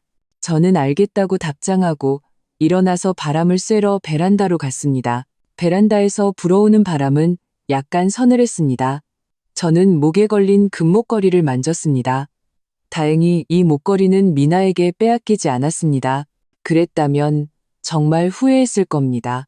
외삼촌이 생전에 하셨던 말씀이 생각났습니다. 서윤아, 앞으로 막무가내인 사람을 만나면 정면으로 부딪히지 말고 자신을 보호하는 법을 배워야 해. 법이라는 무기를 사용해서 자신의 권리를 지켜야 한다. 이제야 외삼촌의 말씀이 옳았다는 것을 깨달았습니다. 법이라는 무기를 들어야만 진정으로 자신을 보호할 수 있습니다. 1시간쯤 지나서 경찰서에서 전화가 왔습니다. 진술서를 작성하러 오라는 전화였습니다. 저는 짐을 챙겨 화병 조각이 담긴 가방을 들고 경찰서로 갔습니다. 경찰서에 도착해서 경찰은 저에게 자세한 진술을 받았고 집안의 CCTV 영상도 제출해달라고 했습니다. 다행히 제가 예전에 집에 CCTV를 설치해 두어서 미나가 저지른 짓이라는 증거가 없었다면 큰일 날 뻔했습니다. 경찰은 최대한 빨리 미나에게 연락해서 조사를 받으러 오게 하고 제 손실도 보상받을 수 있도록 도와주겠다고 했습니다. 경찰서에서 나오니 이미 날이 어두워졌습니다. 저는 길가에서 국수 한 그릇을 사 먹고 원룸으로 돌아왔습니다. 막 집에 들어서는데 핸드폰이 울렸습니다. 모르는 번호였습니다. 저는 잠시 망설이다가 전화를 받았습니다. 전화기 너머로 최영희 여사님의 목소리가 들려왔는데 화가 난 듯했습니다. 박서윤, 네가 내 딸 경찰에 신고했냐? 당장 신고 취하 안 하면 너랑 끝장 볼 줄 알아. 미나 스스로 잘못한 일이에요. 제 집에 무단 침입해서 제 물건을 훔치고 제 화병을 깨뜨렸잖아요. 제가 신고하는 건 당연한 일이죠. 저는 평온한 어조로 말했습니다. 만약 그 애가 무사하길 바란다면 설득해서 제 물건을 빨리 돌려주고 저한테 사과하고 제 손실을 보상하게 하세요. 그렇지 않으면 경찰이 법대로 처리할 겁니다. 보상? 최영희 여사님은 차갑게 웃었습니다. 내 딸은 내 물건 훔친 적 없어. 네가 스스로 물건 숨겨놓고 내 딸한테 뒤집어 씌우려는 거잖아. 너 변호사 구했다고 대단한 줄 아나 본데 우리 집도 이제 20억이나 있어. 우리도 변호사 구할 수 있다고. 그때 가서 누가 이기나 보자. 그럼 당신네 변호사랑 제 변호사랑 얘기하게 하세요. 저는 말을 마치고 전화를 끊었습니다. 그리고 이 번호도 차단했습니다. 저는 최영희 여사님이 절대 순순히 물러나지 않을 것이라는 걸 알았습니다. 하지만 지금은 손 변호사님이 도와주시고 외삼촌이 남겨주신 유산이 버팀목이 되어주니 더 이상 그들이 두렵지 않았습니다. 저는 창가로 가서 밖에 야경을 보았습니다. 가로등이 켜져 마치 작은 별들 같았습니다. 목에 걸린 금목걸이를 만지며 마음속으로 굳게 다짐했습니다. 반드시 민준이네 가족과 완전히 끝을 맺고 더 이상 그들에게 시달리지 않겠다고요. 이혼 문제가 처리되면 외삼촌이 남겨주신 유산으로 의미 있는 일을 할 것입니다. 예를 들어 저처럼 결혼 생활에서 고통받는 여성들을 도와 그들도 자신을 보호할 힘을 갖고 좋은 삶을 살 수 있도록 말입니다. 경찰서에서 진술을 마치고 돌아온 후 저는 화병 조각이 담긴 봉투를 옷장 안에 조심스럽게 넣어두었습니다. 그리고 문과 창문을 다시 한번 확인하고 모두 잠겨 있는지 확인한 후에야 안심하고 샤워를 할 수 있었습니다. 뜨거운 물이 몸에 닿으니 피로감이 서서히 밀려왔습니다. 지난 며칠간 민준이네 가족과 씨름한 것이 한 달 동안 회사에서 일한 것보다 더 힘들었습니다. 샤워를 마치고 침대 가장자리에 앉아 손 변호사님이 주신 유산 서류를 꺼내 스탠드 불빛 아래에서 자세히 읽었습니다. 거기에는 외삼촌의 재산 명세가 빽빽하게 적혀 있었습니다. 해외의 몇 채의 부동산, 회사 지분, 그리고 은행 예금까지 환산해 보니 정말로 3조 원이었습니다. 저는 서류에 있는 외삼촌의 서명을 만져보며 눈시울이 다시 뜨거워졌습니다. 외삼촌은 평생 저를 위해 걱정하셨고 돌아가신 후에도 저에게 이렇게 든든한 버팀목을 남겨주셨습니다. 다음 날 아침 저는 일부러 일찍 일어나 손 변호사님이 작성해 주신 이혼 합의서를 출력하고 상가 등기부등본과 예금 증명서를 모두 정리해 서류 봉투에 담았습니다. 오늘은 별일이 없을 것 같아서 손 변호사 사무실에 가서 미나가 집에 침입한 일에 대해 이야기하고 유산 입금의 구체적인 시기를 확인해 볼 생각이었습니다. 지하철을 타고 오피스 빌딩 아래에 도착해서 막 로비로 들어서는데 손 변호사님의 조수인 김 대리님과 마주쳤습니다. 그는 웃으며 저에게 인사했습니다. 박 과장님 오셨네요. 손 변호사님께서 오늘 오실 거라고 특별히 말씀해 주셔서 제가 여기서 기다리고 있었습니다. 수고 많으시네요. 김 대리님, 저는 그를 따라 엘리베이터로 걸어갔습니다. 오늘 변호사님 안 바쁘신가요? 괜찮습니다. 오전에는 박 과장님 한 분만 약속이 잡혀 있습니다. 김 대리님이 엘리베이터 버튼을 눌렀습니다. 변호사님께서 박 과장님 일이 중요해서 우선적으로 처리해야 한다고 하셨습니다. 15층에 도착해 손 변호사님의 사무실로 들어갔습니다. 그는 책상 앞에 앉아 서류를 정리하고 있었습니다. 저를 보고는 하던 일을 멈추고 일어나 저에게 차를 따라 주었습니다. 박서윤 씨, 앉으세요. 방금 우린 국화차인데 열 좀 식히세요. 저는 찻잔을 받아들었습니다. 따뜻한 온기가 손끝을 통해 마음까지 전해졌습니다. 감사합니다, 변호사님. 항상 번거롭게 해드려서 죄송해요. 그렇게 말씀 마세요. 제 일인걸요. 게다가 당신 외삼촌과 저는 오랜 친구 사이니 제가 돕는 건 당연합니다. 손 변호사님은 제 맞은편에 앉았습니다. 어제 미나 씨가 집에 침입한 일에 대해 말씀해 주셨는데 제가 김 대리에게 관련 법 조항을 찾아보라고 했습니다. 주거 무단 침입은 위법 행위입니다. 만약 그녀가 계속해서 그런 행동을 한다면 우리는 그녀를 고소해서 법적 책임을 묻게 할 수 있습니다. 정말 고소할 수 있나요? 저는 조금 걱정되었습니다. 그때 가서 또 생떼를 부리고 그녀 엄마처럼 골치 아프게 굴까봐 걱정돼요. 걱정 마세요. 증거만 있으면 됩니다. 손 변호사님은 서랍에서 서류 한 부를 꺼냈습니다. 보세요. 이건 경범죄 처벌법 관련 조항입니다. 타인의 주택에 무단 침입할 경우 10일 이상 15일 이하의 구류와 50만 원 이상 100만 원 이하의 벌금에 처할 수 있습니다. 징계이 심각할 경우 형사 범죄로 구성될 수도 있습니다. 당신에게는 CCTV 영상, 신고 기록, 그리고 깨진 화병이라는 증거가 있으니 그가 법정에서 소란을 피우더라도 우리가 유리합니다. 그의 말을 듣고 마음속에 돌덩이가 내려앉는 것 같았습니다. 그럼 안심이네요. 이전에는 그가 최영희 여사님처럼 끝도 없이 소란을 피울까봐 걱정했거든요. 두려워할 필요 없습니다. 법이 있으니까요. 손 변호사님은 차를 한 모금 마시고 화제를 바꿨습니다. 아, 좋은 소식이 있습니다. 당신 외삼촌 유산 수속이 모두 끝났습니다. 은행 측에서 다음 주 수요일에 당신 계좌로 돈을 이체할 수 있다고 통보해 왔습니다. 그때 제가 당신과 함께 은행에 가서 후속 절차를 도와드리겠습니다. 다음 주 수요일에 입금된다고요? 저는 놀라 그를 쳐다보았습니다. 그렇게 빨리요? 저는 오래 걸릴 줄 알았는데요. 당신 외삼촌께서 생전에 대부분의 수속을 다 해놓으셨습니다. 당신이 나중에 번거로울까봐 걱정하셨던 거죠. 손 변호사님은 은행 카드 한 장을 꺼내 제 앞에 놓았습니다. 이건 당신을 위해 특별히 개설한 계좌입니다. 그때 돈이 이 카드로 입금될 겁니다. 비밀번호는 당신 외삼촌께서 생전에 설정해 놓으신 당신의 생일입니다. 저는 은행 카드를 집어들었습니다. 카드는 묵직했고 위에는 은행 로고가 인쇄되어 있었습니다. 저는 그것을 꽉 쥐었습니다. 마치 외삼촌의 걱정을 쥐고 있는 것 같았습니다.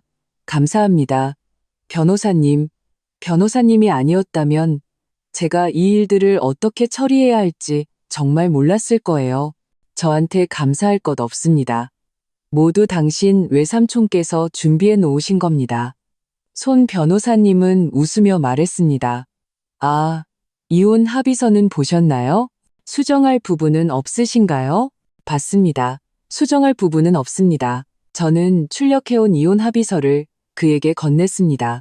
거기에는 제 상가와 예금은 제 개인 소유이며 민준 씨와는 아무런 관련이 없다고 명확히 적혀 있습니다. 이대로 좋습니다. 손 변호사님은 합의서를 받아들고 꼼꼼히 한번 훑어보았습니다. 문제 없습니다. 이 합의서는 법 규정에 따라 당신에게 유리하게 작성되었습니다. 민준 씨와 최영희 여사님이 동의하지 않더라도 법정에 가면 우리 편을 들어줄 겁니다. 괜찮으시다면 오늘 바로 이 합의서를 민준 씨에게 전달해서 서명을 받으세요. 만약 그가 서명하지 않으면 우리는 최대한 빨리 소송을 제기해서 이 일을 빨리 마무리하는 게 좋습니다. 오늘 바로 전달하겠습니다. 저는 고개를 끄덕였습니다. 마음속으로는 이미 민준이네 가족과 마지막 단판을 지을 준비를 마쳤습니다. 손 변호사 사무실에서 나와 저는 바로 택시를 타고 민준이네 낡은 빌라로 갔습니다. 건물 아래에 서서 이 익숙한 건물을 바라보니 마음이 복잡했습니다. 제가 4년 동안 살았던 곳이고 한때는 평생 여기서 살 것이라고 생각했었는데 마지막이 이렇게 될 줄은 몰랐습니다. 저는 심호흡을 하고 손에 든 서류 봉투를 꽉 쥐고 위층으로 올라갔습니다. 3층에 도착해 문을 노크했습니다. 한참 후에야 문이 열렸습니다. 민준 씨가 문을 열었죠. 그는 저를 보고 깜짝 놀랐습니다. 서윤아, 어떻게 왔어? 이혼 합의서 주러 왔어요. 저는 집 안으로 들어가지 않고 서류 봉투를 그에게 건넸습니다. 이건 손 변호사님이 작성하신 정식 합의서예요. 한번 보고 문제 없으면 서명하세요. 우리 원만하게 헤어집시다. 문제가 있으면 손 변호사님께 연락하고 저한테는 연락하지 마세요. 민준 씨는 서류 봉투를 받아들고 열어보지 않은 채 제 팔을 잡았습니다. 서윤아, 일단 안에 들어와서 앉아. 우리 다시 제대로 얘기 좀 하자. 엄마가 어제 나한테 그러셨는데 본인이 잘못했다고 미나를 내 집에 보내서 소란 피우게 한 거 잘못했다고 하셨어. 얘기할 필요 없어요. 저는 그의 손을 뿌리쳤습니다. 오늘 온 건 합의서 주러 온 것뿐이에요. 서명하든 안 하든 당신 마음대로 하세요. 안 하면 법원에 소송 제기할 거예요. 그리고 미나가 깨뜨린 제 화병 물어내라고 하세요. 그렇지 않으면 무단 침입 책임 끝까지 물을 거예요. 제가 말을 마치자마자 최영희 여사님이 방에서 나와 두 손을 허리에 짚고 문가에 섰습니다. 박서윤, 네가 감히 우리 집에 또 와? 내 딸이 내 집에 가서 물건 좀 가져온 걸로 네가 그렇게 쪼잔하게 굴 일이야? 화병 물어내라고? 내 그 낡은 화병이 얼마나 한다고. 얼마나 하는지는 당신이 결정하는 게 아니에요. 저는 그녀를 쳐다보았습니다. 그건 제 외삼촌의 유품이에요. 돈으로 살 수 있는 게 아니라고요. 미나는 제 집에 무단 침입해서 제 물건을 훔치고 제 유품을 깨뜨렸어요. 이건 모두 사실이고 CCTV 영상과 신고 기록으로 증명할 수 있어요. 그 애가 감옥에 가는 걸 원치 않으시면 당장 똑같은 화병을 구해오게 하세요. 그렇지 않으면 법정에서 봅시다. 최영희 여사님은 제 말에 얼굴이 파랗게 질렸습니다. 제가 이번에는 이렇게 강경하게 나오고 증거까지 확보했을 줄은 몰랐던 것 같습니다. 그녀는 고개를 돌려 민준 씨를 쏘아보았습니다. 다 너 때문이야. 당초에 쟤랑 결혼만 안 했어도 이제 와서 이렇게 골치 아픈 일만 생기잖아. 민준 씨는 고개를 숙이고 아무 말도 못했습니다. 최영희 여사님은 다시 저를 보며 말투를 부드럽게 바꿨습니다. 서윤아, 내가 부탁할게. 미나 고소하지 말아주면 안 될까? 걔는 아직 어리고 철이 없어서 그래. 내가 걔더러 너한테 사과하게 하고 돈으로 보상해줄게. 얼마를 원하든 말만 해. 우리 법정까지 가지는 말자. 응? 돈은 필요 없어요. 저는 제 화병만 있으면 돼요. 저는 단호하게 말했습니다. 미나가 똑같은 화병을 구해오든지 아니면 제가 그 애를 고소하든지 둘 중 하나예요. 그리고 이 이혼 합의서 당신들 오늘 반드시 서명해야 해요. 그렇지 않으면 내일 바로 법원에 서류 제출할 거예요. 최영희 여사님은 저를 보고 다시 민준 씨를 보더니 마지막에 이를 악물고 말했습니다. 알았어. 미나더러 화병 찾아오라고 할게. 이혼 합의서도 민준이더러 서명하라고 할게. 하지만 네가 약속해야 해. 서명한 후에는 다시는 미나 일로 귀찮게 하지 않겠다고. 당신들이 제 말대로만 하면 저도 문제 삼지 않겠어요. 저는 민준 씨를 보았습니다. 합의서 빨리 읽어보고 서명하세요. 민준 씨는 서류 봉투를 열고 이혼 합의서를 한 글자 한 글자 읽기 시작했습니다. 최영희 여사님은 그 옆에 붙어서 함께 보며 입으로는 계속 중얼거렸습니다. 여기에는 왜 상가 포기하라는 말이 없어? 안 돼. 이 합의서에는 서명 못해. 엄마, 민준 씨가 그녀의 팔을 잡아당겼습니다.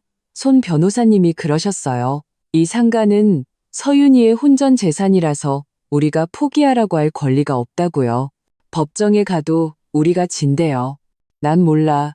최영희 여사님은 합의서를 빼앗아 바닥에 내던지려 했습니다.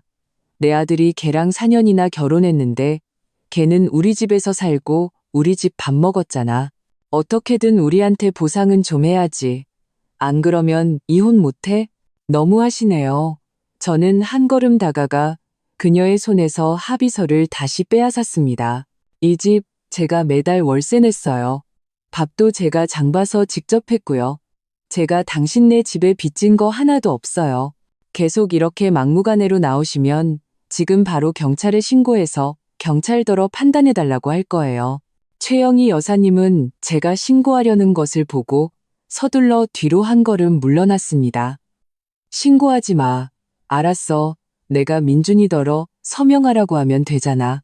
민준 씨는 합의서를 받아들고 서랍에서 펜을 꺼냈습니다. 한참을 망설이다가 서명란에 자신의 이름을 썼습니다. 저는 서명된 합의서를 챙겨 서류 봉투에 넣었습니다. 서명했으니 합의서대로 합시다. 앞으로 우리는 완전히 남남이에요. 서로 방해하지 맙시다. 그리고 미나 일, 제가 3일 시간 드릴게요. 3일 안에 화병을 못 보면 그 애를 고소할 거예요. 저는 말을 마치고 돌아서서 그 모자를 다시는 쳐다보지 않고 걸어 나왔습니다. 건물 아래로 내려오니 햇살이 얼굴에 비쳤습니다. 저는 길게 한숨을 내쉬었습니다. 이혼 문제가 드디어 진전이 있었습니다. 이제 이혼 증명서를 받고 외삼촌이 남겨주신 유산을 받아 새로운 삶을 시작하기만 하면 됩니다. 원룸으로 돌아와 저는 서명된 이혼 합의서를 금고에 넣었습니다. 그리고 손 변호사님께 문자를 보내 민준 씨가 이미 서명했다고 알렸습니다. 손 변호사님은 최대한 빨리 후속 절차를 준비할 테니 조금만 기다려달라고 답장했습니다. 저는 핸드폰을 내려놓고 베란다로 가서 아래의 작은 정원을 보며 마음의 기대를 품었습니다. 이혼 증명서를 받으면 상가를 새로 인테리어하고 외삼촌의 유산으로 의미 있는 일을 할 것입니다. 저처럼 결혼 생활에서 고통받는 여성들을 도와 그들도 자신을 보호할 힘을 갖게 할 것입니다. 서명된 이혼 합의서를 손 변호사님께 전달한 후 저는 민준이네 가족이 며칠은 조용히 지낼 것이라고 생각했습니다. 하지만 이틀도 채 지나지 않아 또다시 골칫거리가 찾아왔습니다. 그날 오후 저는 집에서 외삼촌의 옛 사진들을 정리하고 있었습니다. 갑자기 문에서 쿵쿵쿵하고 문을 두드리는 소리가 들렸습니다. 문짝이 부서질 듯한 기세였죠. 그리고 최영희 여사님의 커다란 목소리가 섞여 들려왔습니다. 박서윤, 문 열어. 안에 숨어서 뭐 하는 짓이야. 저는 마음이 불안해져 현관문 렌즈로 밖을 내다보았습니다. 세상에 최영희 여사님, 민준 씨, 그리고 미나까지 세 사람이 모두 문 앞에 진을 치고 있었습니다. 최영희 여사님은 손에 천 가방을 들고 있었고 미나는 팔짱을 끼고 있었으며 민준 씨는 고개를 숙인 채 뒤에 서 있었습니다. 마치 잘못한 아이 같았죠. 저는 심호흡을 하고 목에 걸린 금목걸이를 만졌습니다. 외삼촌의 유품이 있고 법이 제 편이니 두려울 것은 없었습니다. 저는 문을 열지 않고 문을 사이에 두고 물었습니다. 또 무슨 일로 오셨어요? 이혼 합의서도 다 서명했는데 더 이상 할 말 없잖아요. 서명했으면 다야? 최영희 여사님이 문을 두드리며 소리쳤습니다. 그 합의서는 네가 민준이를 협박해서 서명하게 한 거니까 무효야. 잘 들어, 박서윤. 오늘 너 반드시 합의서 새로 작성해서 상가를 민준이한테 넘겨야 해. 안 그러면 이 건물 사람들 다 불러 모아서 내 망신을 줄 거야. 사람들이 네가 얼마나 배은망덕한 여자인지 알게 할 거라고.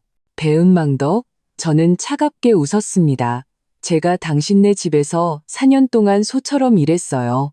회사 다니면서 돈 벌어다 주고 집에 와서 빨래하고 밥하고 당신들은 복권 당첨되니까 날 내쫓고 내 상가까지 뺏으려 했잖아요. 도대체 누가 배은망덕한 거죠? 네가 감히 말대꾸를 해?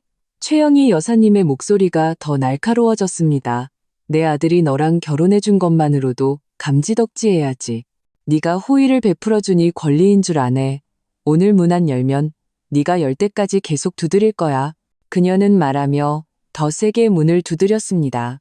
쿵쿵 소리가 복도에 울려 퍼졌고 이웃집 문이 살짝 열리며 누군가 머리를 내밀어 구경했습니다. 미나는 옆에서 부추겼습니다. 엄마, 쟤랑 말 섞지 마. 그냥 문 부수고 들어가자. 어차피 이 집도 오빠가 걔한테 얻어준 거잖아. 우리가 들어가고 싶으면 들어가는 거지. 감히 문 부수기만 해봐. 저는 핸드폰을 꺼냈습니다. 나 지금 바로 경찰에 신고해서 당신들 무단 침입에 재물 손괴죄로 신고할 거야. 경찰이 오면 어떻게 처리하는지 보자고. 최영희 여사님은 신고라는 두 글자를 듣고 손을 잠시 멈췄습니다. 하지만 곧바로 다시 기세등등해졌습니다. 신고해. 내가 무서울 것 같아? 경찰이 와도 난 안 무서워. 난 경찰한테 네가 내 아들 재산을 가로채고 이혼을 안 해주려고 한다고 말할 거야. 바로 그때 제 핸드폰이 울렸습니다. 손 변호사님이었습니다. 저는 서둘러 전화를 받았습니다. 변호사님, 어떻게 전화하셨어요? 제가 방금 박서윤 씨 집 근처 고객한테 다녀오는 길인데 복도에서 시끄러운 소리가 들려서요. 혹시 민준 씨네 가족이 또 와서 소란 피우는 건가요? 손 변호사님의 목소리가 수화기 너머로 들려왔습니다. 매우 침착했죠. 네, 맞아요. 저희 집 문 앞에 진을 치고 저보고 합의서를 새로 쓰라고 강요하고 있어요. 문을 부수겠다고 협박까지 하고요. 저는 핸드폰에 대고 일부러 문 밖에 최영희 여사님 일행이 들을 수 있도록 말했습니다. 당황하지 마세요. 제가 바로 올라가겠습니다. 손 변호사님이 말했습니다. 일단 문 열지 마시고 제가 도착할 때까지 기다리세요. 전화를 끊고 저는 문 밖을 향해 외쳤습니다. 제 변호사님이 곧 도착하실 거예요. 할 말 있으면 그분하고 하세요. 저한테 생떼 부리지 마시고요. 최영희 여사님 일행은 손 변호사님이 온다는 말을 듣고 눈에 띄게 당황했습니다. 민준 씨가 최영희 여사님의 팔을 잡아당겼습니다. 엄마, 그냥 우리 일단 가요. 손 변호사 오면 골치 아파져요. 가긴 어딜까? 최영희 여사님이 그의 손을 뿌리쳤습니다. 우리가 잘못한 것도 없는데 뭐가 무서워? 변호사가 와도 난 안 무서워. 말은 그렇게 했지만 그녀가 문을 두드리는 힘은 눈에 띄게 약해졌고 더 이상 문을 부수겠다고 소리치지도 않았습니다. 2분도 채 지나지 않아 복도에서 발소리가 들려왔습니다. 손 변호사님의 목소리가 울려 퍼졌습니다. 최 여사님, 김민준 씨, 김민아 씨, 남의 집 문 앞에서 이게 무슨 짓입니까? 저는 현관문 렌즈로 손 변호사님이 걸어오는 것을 보았습니다. 그는 손에 검은색 서류 가방을 들고 얼굴은 엄숙했습니다. 최영희 여사님은 그를 보고 기고만장하던 기세가 한순간에 꺾였습니다. 하지만 애써 버티며 말했죠. 손 변호사님, 이건 우리 집안일이에요. 당신하고는 상관없으니 참견하지 마세요. 집안일이라고요? 손 변호사님은 저희 집 문 앞으로 걸어와 최영희 여사님 일행 맞은편에 섰습니다. 박서윤 씨는 제 의뢰인입니다. 그녀의 일은 곧 제 일입니다. 여러분이 그녀의 집 문 앞에서 문을 두드리고 소란을 피운 것은 이미 타인에 대한 괴롭힘에 해당합니다. 방금 미나 씨가 문을 부수겠다고 한 것은 더 나아가 재물손괴죄에 해당할 수 있습니다. 이것들은 집안일이 아니라 위법행위입니다. 손 변호사님은 서류 가방에서 민법 복사본 한 부를 꺼내 그중 한 페이지를 폈습니다. 보세요. 이건 민법 제750조입니다. 타인의 합법적인 권익을 침해한 자는 민사 책임을 져야 합니다. 징제이 심각할 경우 형사 범죄로 구성될 수도 있습니다. 박서윤 씨의 상가는 그녀의 혼전 개인 재산이며 여러분은 그녀에게 포기하라고 요구할 권리가 없습니다. 지금 이혼 합의서가 이미 서명되었고 법적 효력을 가집니다. 여러분이 계속해서 소란을 피우면 상가를 얻지 못할 뿐만 아니라 법적 책임을 져야 하고 심지어 구류에 처해질 수도 있습니다. 최영희 여사님은 손 변호사님 손에 들린 민법을 쳐다보며 입술을 달싹였습니다. 뭔가 말하고 싶었지만 아무 말도 하지 못했습니다. 미나도 이전의 기세는 사라지고 민준 씨 뒤로 숨었습니다. 민준 씨는 고개를 숙이고 작은 목소리로 말했습니다. 손 변호사님, 저희는 그냥 서윤이랑 좋게 얘기하고 싶어서 그런 거지 다른 뜻은 없었어요. 좋게 얘기하는데 남의 집 문 앞에서 문을 두드리고 소란을 피워야 합니까? 문을 부수겠다고 말해야 하고요. 손 변호사님은 그들을 쳐다보았습니다. 만약 여러분이 정말 좋게 얘기하고 싶었다면 합법적인 경로를 통해 예를 들어 저나 박서윤 씨와 시간을 약속하고 적절한 장소에서 얘기했어야죠. 지금처럼 남의 집 문 앞에서 생떼를 부리는 게 아니라요. 저희는 최영희 여사님이 입을 열었지만 마지막에 한숨을 쉬었습니다. 손 변호사님, 저희는 그냥 민준이가 너무 손해보는 것 같아서 그런 거예요. 걔랑 4년이나 결혼했는데 마지막에 아무것도 못 얻었잖아요. 손해인지 아닌지는 여러분이 결정하는 게 아닙니다. 손 변호사님이 그녀의 말을 끊었습니다. 결혼은 양측의 일입니다. 박서윤 씨도 지난 4년 동안 이 가정을 위해 많은 것을 희생했습니다. 그녀는 회사 다니면서 돈 벌고 모든 집안일을 도맡아 했습니다. 민준 씨네 집에 빚진 것 하나도 없어요. 이제 여러분이 복권 당첨되니까 그녀와 이혼하려고 하고 그녀의 혼전 재산까지 뺏으려고 하는데 도대체 누가 손해를 보는 겁니까? 구경하던 이웃들도 팬펀이 의논하기 시작했습니다. 맞아요. 저 아가씨가 저 집에서 4년 동안 밥 해줬는데 이제 돈 좀 생겼다고 사람을 내쫓으려고 하네. 상가까지 뺏으려고 하고 너무하네. 아까 저 여자가 문 부수겠다고 하는 거 들었는데 너무 기세등등하네. 다행히 변호사가 있어서 망정이지. 아니었으면 얼마나 서러웠을까. 최영희 여사님은 이웃들의 수군거림을 듣고 얼굴이 귀까지 빨개졌습니다. 이전의 기세는 온데간데 없었죠. 그녀는 미나와 민준 씨의 팔을 잡아당겼습니다. 우리 가자. 쟤들이랑 더 이상 할 말 없어. 미나와 민준 씨는 서둘러 그녀를 따라 아래층으로 내려갔습니다. 내려갈 때 민준 씨는 저를 한번 돌아보았는데 눈빛에는 죄책감이 가득했지만 아무 말도 하지 않았습니다. 손 변호사님은 그들의 뒷모습을 향해 외쳤습니다. 최 여사님, 제가 한 가지 충고해 드리겠습니다. 앞으로 다시는 박서윤 씨를 괴롭히지 마세요. 만약 다시 한번 그런 일이 발생하면 우리는 바로 법적 절차를 밟을 겁니다. 그때는 누구도 편하지 못할 겁니다.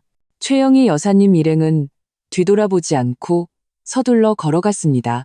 구경하던 이웃들도 구경거리가 끝나자 모두 집으로 돌아가 문을 닫았습니다. 복도는 드디어 조용해졌습니다. 저는 그제야 한숨을 돌리고 문을 열어 손 변호사님께 말했습니다. 변호사님 감사합니다. 또 번거롭게 해드렸네요. 감사할 것 없습니다. 제가 해야 할 일인걸요.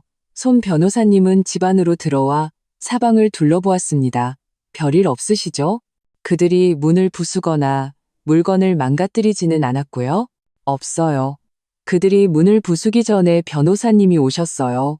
저는 손 변호사님께 물 한 잔을 따라드렸습니다. 정말 너무 감사합니다. 변호사님이 안 오셨으면 제가 어떻게 그들과 맞서야 할지 정말 몰랐을 거예요. 앞으로 다시 이런 일이 생기면 정면으로 부딪히지 마시고 먼저 경찰에 신고하고 저한테 전화하세요. 손 변호사님은 물을 한 모금 마셨습니다. 이혼 합의서는 이미 서명되었으니 제가 최대한 빨리 구청에 예약 시간을 잡아서 이혼 증명서를 빨리 발급받도록 합시다. 그들이 다시 소란 피우는 것을 막아야죠. 네, 변호사님 말씀대로 할게요.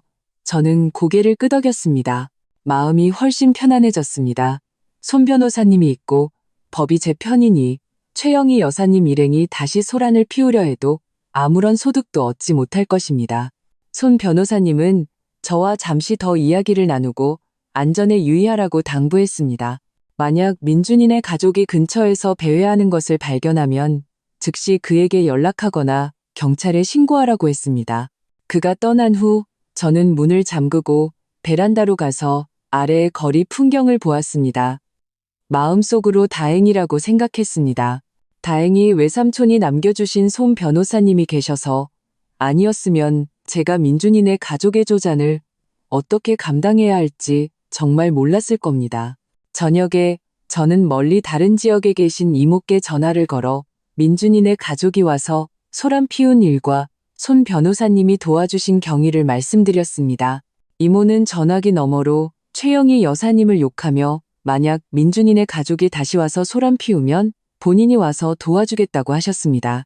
마음이 따뜻해졌습니다. 비록 외삼촌은 안 계시지만 이모와 손 변호사님 같은 분들이 저를 도와주시니 저는 혼자가 아니었습니다. 전화를 끊고 저는 외삼촌의 사진을 꺼내 책상 위에 놓았습니다. 사진을 보며 말했죠. 외삼촌, 걱정 마세요. 손 변호사님이 도와주시고 이모도 저를 지지해 주시니 민준이네 가족은 더 이상 저를 괴롭힐 수 없을 거예요. 이혼 증명서를 받고 외삼촌이 남겨주신 유산을 받으면 저는 외삼촌이 바라시던 일을 할 거예요. 저처럼 결혼 생활에서 고통받는 여성들을 도와 그들도 자신을 보호할 힘을 갖게 할 거예요. 창밖에 달빛이 들어와 사진 위에 비쳤습니다. 마치 외삼촌이 저에게 화답하는 것 같았습니다. 저는 목에 걸린 금목걸이를 만졌습니다. 마음에 힘이 가득 찼습니다. 앞으로 어떤 어려움이 닥치든 저는 강하게 맞서 외삼촌의 기대에 부응하고 제 자신에게도 떳떳할 것입니다. 손 변호사님이 저를 대신해 구청 이혼 신고 날짜를 예약해 주셨습니다. 3일 후 오전 10시로 정해졌죠. 민준이네 식구가 그날까지는 조용히 있을 줄 알았는데 이혼 하루 전날 이모와 큰아버지가 갑자기 찾아오셨습니다. 뒤에는 최영희 여사님도 따라붙어 있었죠. 안 봐도 뻔했습니다. 최영희 여사님이 두 분을 설득하러 보낸 것이었죠. 그날 저는 부엌에서 라면을 끓이고 있었습니다. 초인종 소리가 들려 현관문 렌즈로 보니 이모가 사과 한 봉지를 들고 맨 앞에 서 계셨고 큰아버지가 그 옆에, 최영희 여사님은 두 분 뒤에 숨어서 일부러 꾸며낸 듯한 억울한 표정을 짓고 있었습니다. 저는 속으로 비웃었습니다. 연기는 그럴싸했지만 저는 더 이상 그런 수에 넘어가지 않았습니다. 문을 열자 이모가 서둘러 사과를 제 손에 쥐어주려 했습니다. 서윤아, 오랜만이다. 이모가 너 보러 특별히 왔어. 이 사과 방금 시장에서 사온 건데 아주 신선해. 저는 받지 않고 사과를 현관 신발장 위에 올려두었습니다. 이모, 큰아버지, 들어와서 앉으세요. 최영희 여사님이 따라 들어오려 하자 제가 문을 막아섰습니다. 최 여사님, 만약 또 합의서 새로 쓰자는 얘기하러 오신 거면 들어오실 필요 없어요. 저는 더 이상 할 말 없으니까요. 최영희 여사님의 얼굴이 순간 굳어졌습니다. 이모가 서둘러 중재에 나섰습니다. 서윤아, 얘 좀 봐. 다 한 가족인데 좋게 얘기해야지. 내 시어머니도 순간 정신이 없어서 그런 거야. 우리 앉아서 천천히 얘기하자. 저는 더 이상 막지 않고 그들을 집 안으로 들였습니다. 이모와 큰아버지는 소파에 앉으셨고 최영희 여사님은 작은 의자를 끌어다 구석에 앉아 두 손을 무릎 위에 놓고 고개를 살짝 숙였습니다. 마치 천하의 억울함을 다 짊어진 며느리 같았죠. 저는 그들에게 물을 따라주고 맞은편 1인용 소파에 앉아 그들이 입을 열기를 기다렸습니다. 역시나 이모가 차를 한 모금 마시고 한숨을 쉬며 말했습니다. 서윤아, 네가 요즘 시어머니랑 좀 갈등이 있는 거 알아? 내 시어머니가 우리한테 다 얘기했어. 사실 그분도 일부러 널 이혼시키려던 게 아니라 마음이 급해서 그런 거야. 생각해봐. 그분 평생 고생만 하셨잖아. 민준이랑 미나 키우시느라. 이제 겨우 20억 당첨돼서 민준이 좀 잘 살게 해주고 싶으신 건데 네가 걔 발목 잡을까봐 걱정하신 거지. 발목을 잡는다고요? 저는 제 물컵을 들었습니다. 손가락으로 컵벽을 쥐자 차가운 감촉이 저를 더 냉정하게 만들었습니다. 이모, 그분이 저한테 어떻게 말했는지 아세요? 당첨된 복권 용지를 제 앞에 내던지면서 우리 집 이제 돈 많으니까 넌 민준이랑 격이 안 맞아. 당장 이혼 합의서에 서명해 라고 했어요. 심지어 제가 혼전의 산상가까지 포기하고 빈손으로 나가라고 했고요. 이게 저보고 발목 잡을까봐 걱정한 거라고요. 그때 큰아버지가 드디어 입을 열었습니다. 목소리가 약간 무거웠죠. 서윤아, 부부 사이에 싸우지 않는 사람이 어디 있겠니? 내 시어머니도 순간 정신이 없어서 말이 좀 심했던 거지. 마음에 담아두지 마라. 게다가 너랑 민준이 결혼한 지도 4년인데 어떻게 말 한마디에 이혼을 하니? 좀 참고 지내면 지나갈 일이야. 나중에 내 시어머니도 정신 차리면 너한테 잘해줄 거야. 참고 지내라고요? 저는 물컵을 내려놓고 가방에서 핸드폰을 꺼냈습니다. 지난번에 그가 저에게 합의서에 서명하라고 강요했을 때 저는 일부러 녹음을 해두었습니다. 나중에 그가 말을 바꾸거나 친척들을 동원해 불쌍한 척할까 봐서요. 큰아버지, 먼저 이거 한번 들어보시고 제가 참아야 하는지 아닌지 다시 말씀해 주세요. 제가 녹음 파일을 재생하자 그날 최영희 여사님의 기고만장한 목소리가 핸드폰에서 흘러나왔습니다. 20억에 당첨됐어. 우리 집 이제 너랑 비좁게 살 필요 없어. 이건 이혼 합의서야. 당장 서명해. 너 같은 월급쟁이는 내 아들이랑 격이 안 맞아. 네가 우리 집에서 살았으니까 그 상가는 보상으로 남겨두고 가야지. 서명 안 하면 네 회사에 쳐들어가서 망신 줄 거야. 녹음이 채 끝나기도 전에 이모가 서둘러 손을 저었습니다. 그만 틀어, 그만. 알았어, 알았어. 내 시어머니 말이 너무 심했네. 어떻게 너한테 그렇게 강요할 수 있니? 이건 네가 발목 잡을까봐 걱정한 게 아니라 일부러 널 이혼시키고 재산까지 뺏으려 한 거잖아. 큰아버지도 미간을 찌푸리며 최영희 여사님을 쳐다보았습니다. 말투가 약간 불쾌했죠. 사부인, 어떻게 서윤이한테 그렇게 말할 수 있어요? 전에 우리한테는 서윤이가 민준이 발목 잡을까봐 걱정된다고 하셨잖아요. 이건 얘기가 전혀 다르잖아요. 이건 우리를 속여서 설득하게 만들고 실제로는 아가씨 상가를 뺏으려 한 거네요. 이건 정말 잘못된 행동이에요. 최영희 여사님은 친척들이 오히려 자신을 질책하자 서둘러 고개를 들고 손등으로 눈을 비비며 눈물 몇 방울을 짜냈습니다. 아주버님, 옳게. 제가 일부러 그런 게 아니에요. 그냥 순간 화가 나서 그랬어요. 민준이가 서윤이랑 싸워서 제가 마음이 급해서 그런 말을 한 거예요. 정말 이혼시키려던 게 아니라 그냥 둘이 잘 살았으면 하는 마음에 그런 거예요. 잘 살았으면 하는 마음에 저는 핸드폰을 다시 가방에 넣고 그녀를 쳐다보며 평온하지만 힘있는 어조로 말했습니다. 잘 살았으면 하는 마음에 저보고 빈손으로 나가라는 합의서에 서명하라고 하셨어요? 잘 살았으면 하는 마음에 미나더러 제 립스틱을 훔치고 목걸이를 빼앗고 외삼촌이 남겨주신 오래된 화병까지 깨뜨리게 하셨고요. 잘 살았으면 하는 마음에 복권 당첨 용지 들고 와서 제가 당신 아들이랑 격이 안 맞는다고 하셨어요? 최 여사님, 더 이상 불쌍한 척하지 마세요. 이모랑 큰아버지는 살이 분별하시는 분들이에요.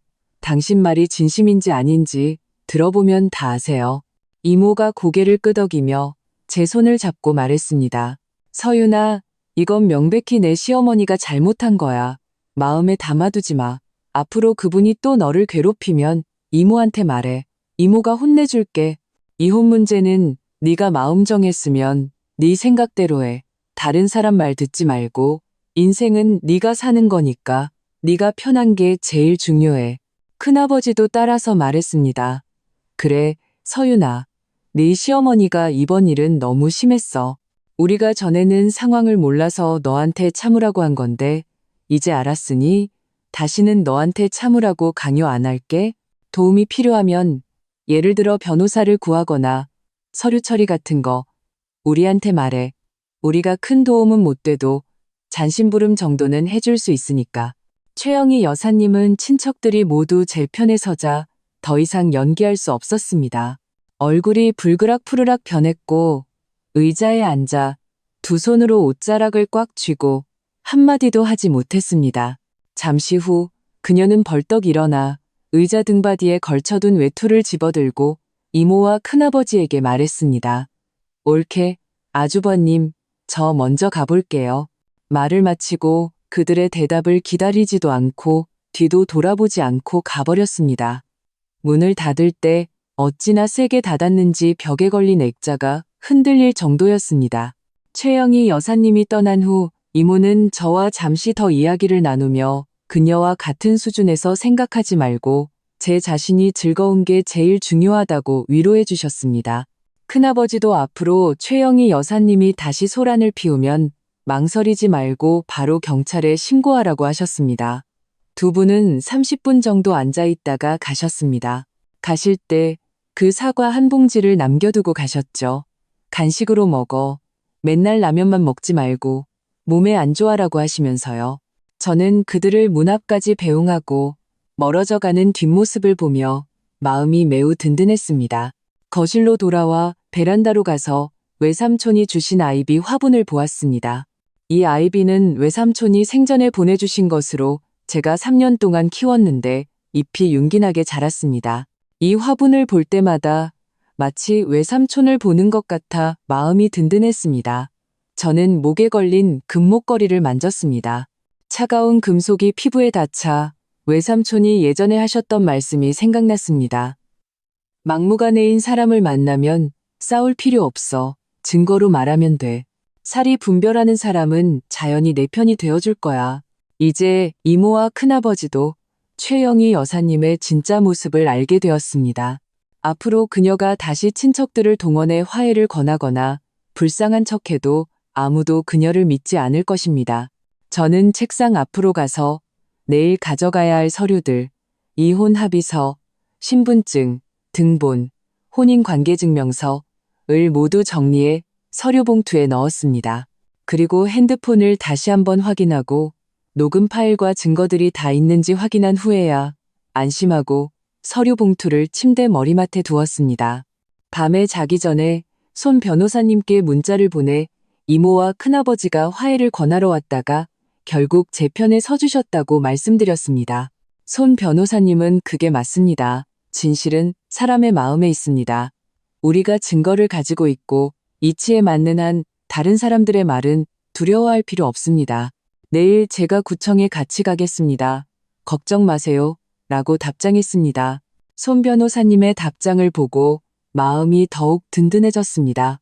목에 걸린 금목걸이를 만지며 저는 눈을 감고 내일이 오기를 기대했습니다. 이혼 증명서를 받으면 저는 민준이네 가족의 쪼잔에서 완전히 벗어나 제 자신의 새로운 삶을 시작할 수 있을 것입니다. 이혼 신고 당일 저는 유난히 일찍 일어났습니다.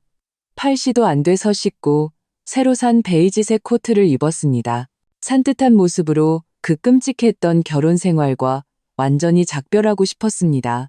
신분증, 등본, 혼인관계 증명서, 그리고 서명된 이혼 합의서를 모두 서류 봉투에 넣고 목에 걸린 금목걸이를 만져 외삼촌의 유품이 항상 곁에 있음을 확인한 후에야 가방을 메고 집을 나섰습니다. 손 변호사님은 이미 아파트 단지 입구에서 저를 기다리고 있었습니다. 그는 짙은색 정장을 입고 손에는 검은색 서류 가방을 들고 있었습니다. 저를 보고 웃으며 손을 흔들었죠. 박서윤 씨, 좋은 아침입니다. 오늘 날씨가 좋네요. 일 처리하기 좋은 날입니다. 변호사님, 좋은 아침이에요. 일부러 와주셔서 감사합니다. 저는 그의 차에 타며 마음이 조금 긴장되면서도 기대되었습니다. 당연히 해야 할 일이죠. 시작했으면 끝을 봐야죠. 손 변호사님이 차에 시동을 걸었습니다. 아, 외삼촌 유산건 말인데요. 방금 은행에서 메시지가 왔는데 돈이 이미 이체 중이라고 합니다. 아마 오전에 입금될 것 같습니다. 그때 문자 알림이 올 겁니다. 정말요? 제 눈이 반짝였습니다. 마음속의 돌덩이가 또 하나 내려앉는 것 같았습니다. 너무 잘 됐네요. 이 돈이 있으면 앞으로 제가 하고 싶은 일을 더 안심하고 할 수 있을 거예요. 네, 이것도 외삼촌의 마음입니다.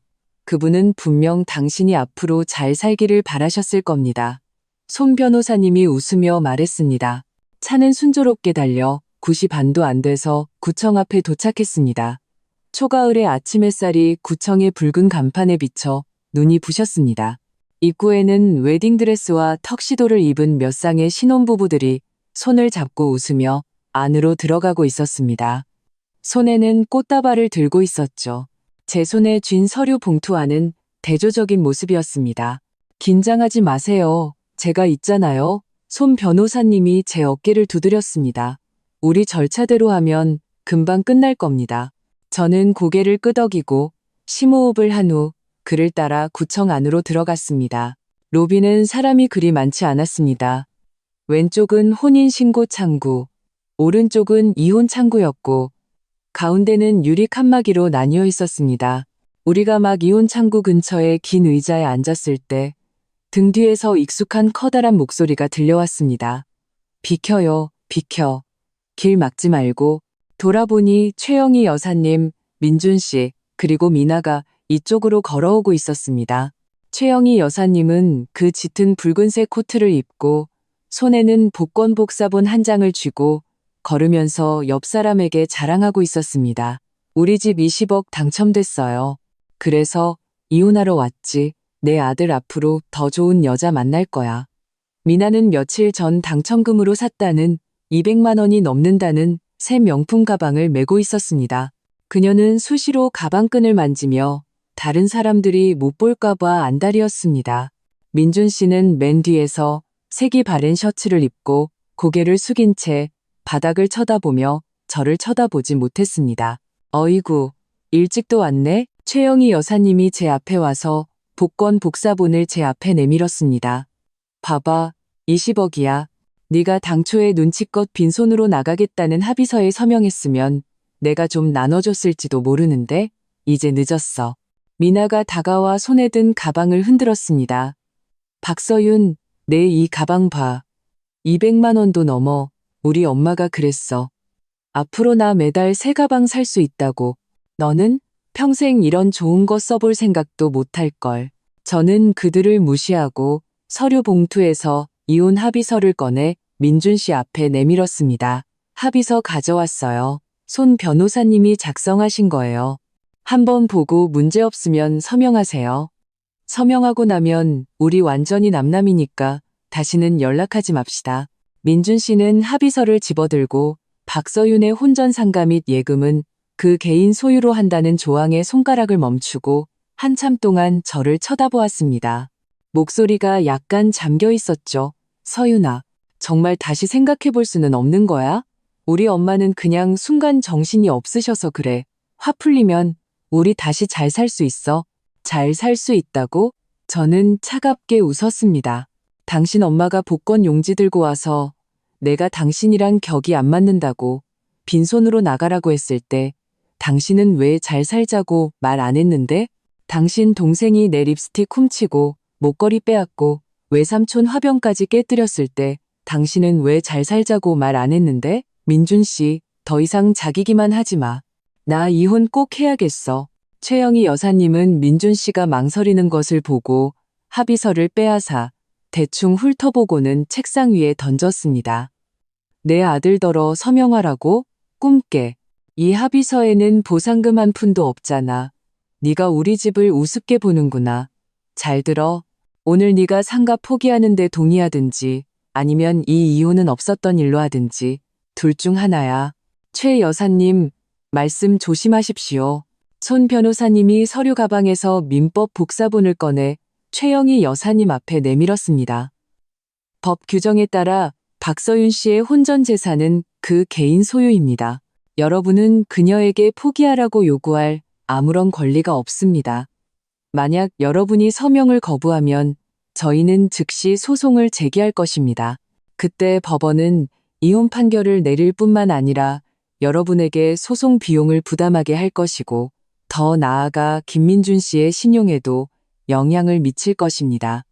잘 생각하십시오. 지금 서명하고 원만하게 헤어지는 게 나을지 아니면 법정까지 가서 망신당하는 게 나을지. 최영희 여사님은 민법 조항을 쳐다보며 입술을 달싹였습니다. 뭔가 말하고 싶었지만 아무 말도 하지 못했습니다. 마지막에 민준 씨를 흔흔히 쏘아보았습니다. 서명해. 당장 서명하라고. 제가 우리를 법원에 고소해서 망신당하게 만들 셈이야? 민준 씨는 펜을 집어들었지만 손이 계속 떨렸습니다. 잉크가 종이에 번져 작은 얼룩을 만들었습니다. 저는 그를 보며 마음에 아무런 동요도 없었습니다. 당초 그가 최영희 여사님 편에 서서 제가 서러움을 겪게 했을 때 우리 사이의 정은 이미 끝났습니다. 민준 씨의 펜이 막 서명란에 닿으려는 순간 제 핸드폰이 갑자기 띵동하고 울렸습니다. 은행에서 온 문자였습니다. 제가 아직 확인하기도 전에 최영희 여사님이 갑자기 제 핸드폰을 빼앗았습니다. 이게 뭐야? 네가 네 변호사랑 짜고 우리더러 서명하게 하려고 속임수 쓰는 거 아니야? 그녀는 문자를 열어 내용을 확인한 후 눈이 동그래졌습니다. 입이 달걀 하나가 들어갈 정도로 벌어졌고 손에 든 핸드폰이 탁 소리를 내며 바닥에 떨어졌습니다. 민준 씨와 미나가 서둘러 다가가 보았습니다. 미나가 핸드폰을 주어 소리내어 읽었습니다. 귀하의 XX 계좌에 금일 XX시 XX분 3조 원이 입금되었습니다. 적요, 유산 상속, 3조 원. 미나의 목소리가 떨렸습니다. 손에 든 핸드폰을 거의 다시 떨어뜨릴 뻔했습니다. 이건 불가능해. 박서윤, 너 같은 월급쟁이가 어디서 3조 원이 생겨? 최영희 여사님도 정신을 차리고 제 팔을 꽉 잡았습니다. 손톱이 거의 제 살을 파고들 뻔했습니다. 말해. 이 돈 어디서 났어? 너 누구랑 짜고 사기친 거 아니야? 너 우리 집까지 연루시키지 마. 이건 제 외삼촌이 남겨주신 합법적인 유산이에요. 해외 공증사무소에 공증도 받았고 국내 변호사의 입회도 거쳤어요. 모든 돈이 깨끗합니다. 저는 그녀의 손을 뿌리쳤습니다. 당신들처럼 20억 당첨됐다고 정신 못 차리고 저를 이혼시키고 제 상가까지 뺏으려던 것과는 다르죠. 이제 보세요. 당신들의 그 20억이 3조 원 앞에서 뭐가 되나요? 주변에서 업무를 보던 사람들이 모두 몰려와 제 핸드폰을 가리키며 수군거렸습니다. 누군가 작은 목소리로 말했죠. 세상에 3조 원이라니. 아까 저 할머니는 20억 자랑하더니 지금 제대로 망신당했네. 저 아가씨 진짜 불쌍하다. 시댁에 이혼당하고 다행히 저렇게 많은 유산이 있어서 앞으로 저 사람들 무서워할 필요 없겠네.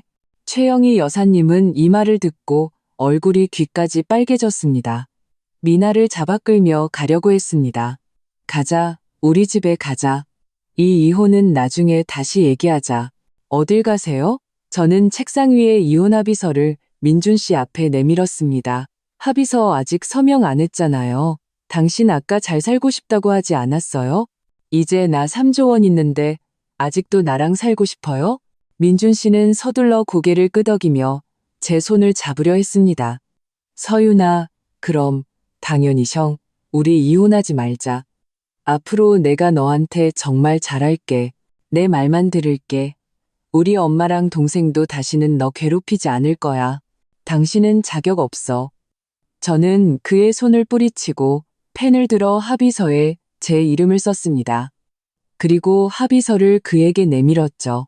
지금 서명하든지 아니면 법원 소환장 기다리든지 당신이 선택해.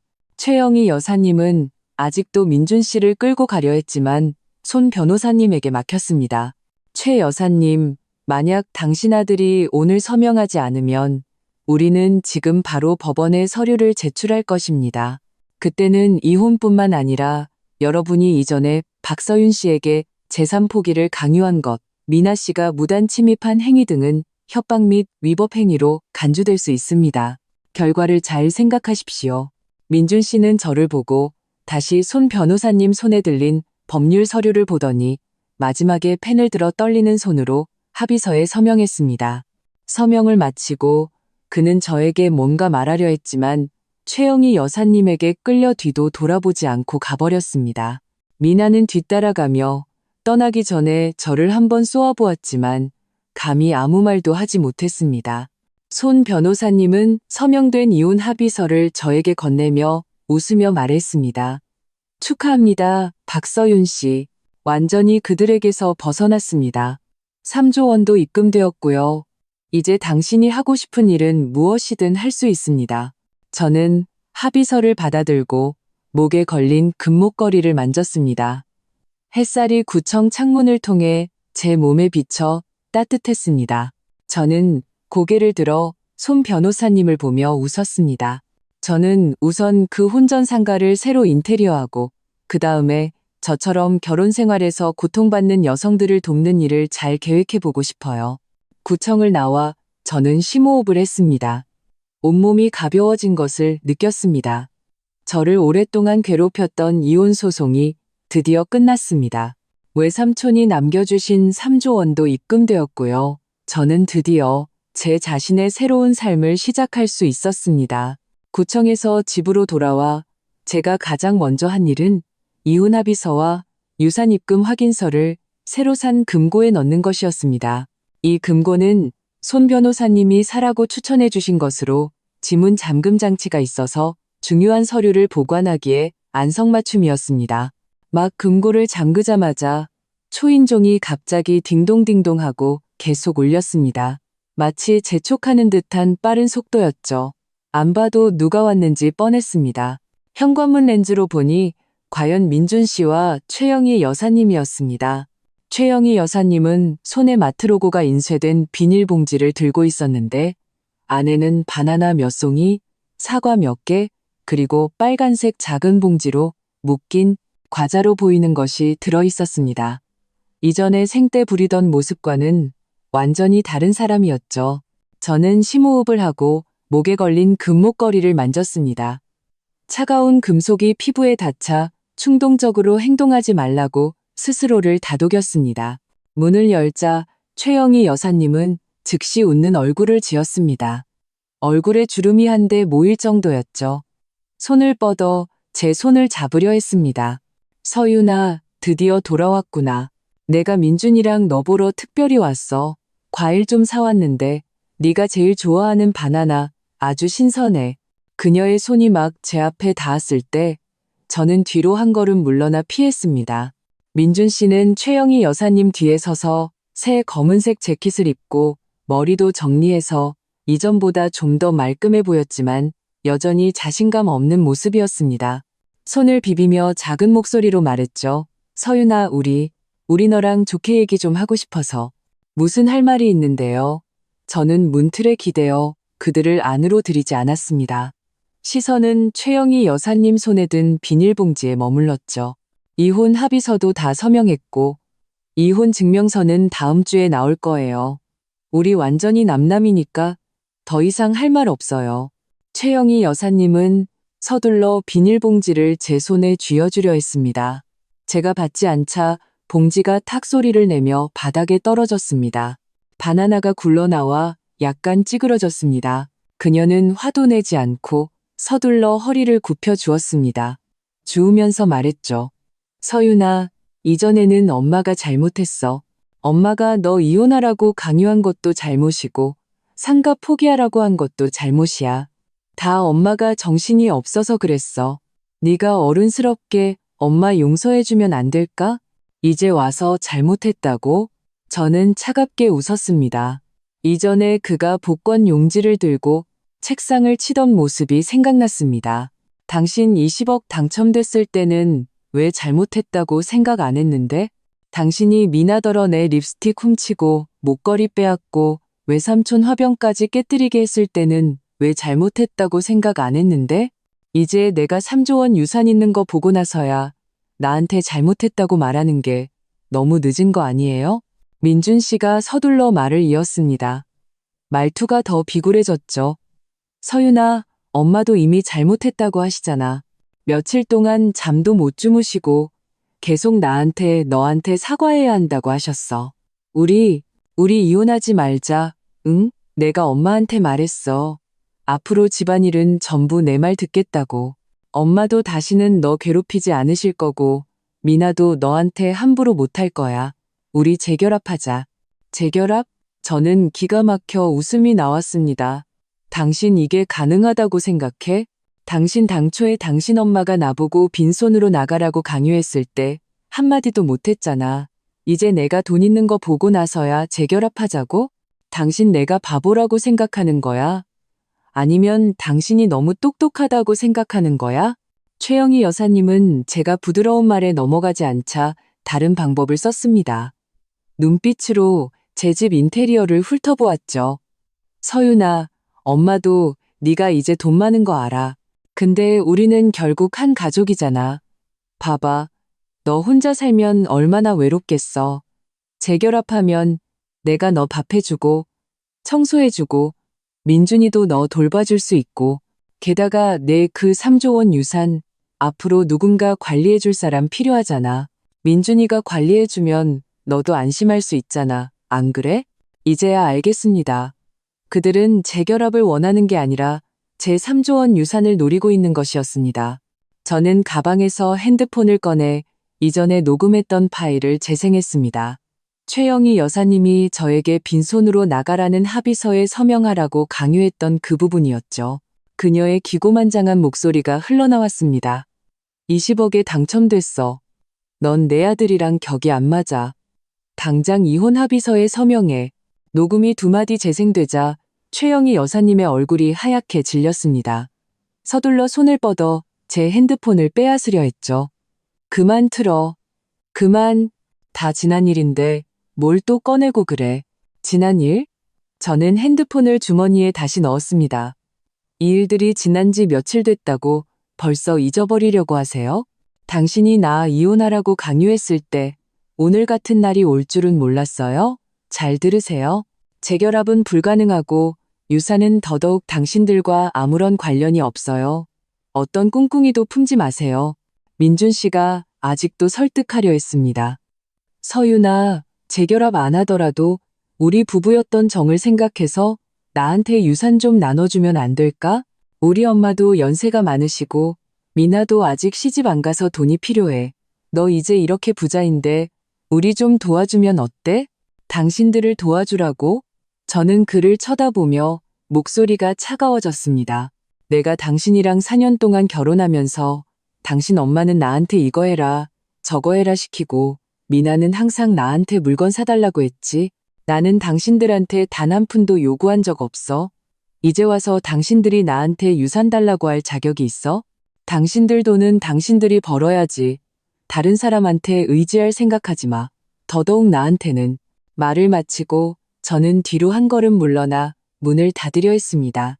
최영희 여사님이 다급해져 손으로 문을 막고 큰 소리로 외쳤습니다. 박서윤, 너무 매정하게 굴지 마. 네가 우리한테 돈 안 주면 내가 네 아파트 단지에서 소란 피워서 모든 사람들이 네가 돈 많아지니까 사람 무시한다고 알게 할 거야. 네가 앞으로 10회사에 가서도 소란 피워서 너 사업 못하게 할 거야. 마음대로 소란 피우세요. 나 하나도 안 무서워. 저는 그녀를 쳐다보았습니다. 손 변호사님이 전에 말씀하셨어요. 만약 당신들이 괴롭히면 바로 경찰에 신고하라고요. 당신이 한번 소란 피울 때마다 나는 한 번씩 당신을 괴롭힘으로 신고하고 고소할 거예요. 당신이 내 회사에 가서 소란 피우면 나는 당신을 업무방해죄로 고소해서 며칠 감옥에 가게 할 거예요. 당신이 망신당하는 게 두렵지 않고 감옥 가는 게 두렵지 않으면 마음대로 하세요. 최영희 여사님은 제 말에 할 말을 잃고 손을 천천히 문에서 뗐습니다. 저는 그 틈을 타 쾅소리를 내며 문을 닫고 잠그기까지 했습니다. 문 밖에서는 최영희 여사님의 욕설과 민준 씨의 만류하는 소리가 들려왔습니다.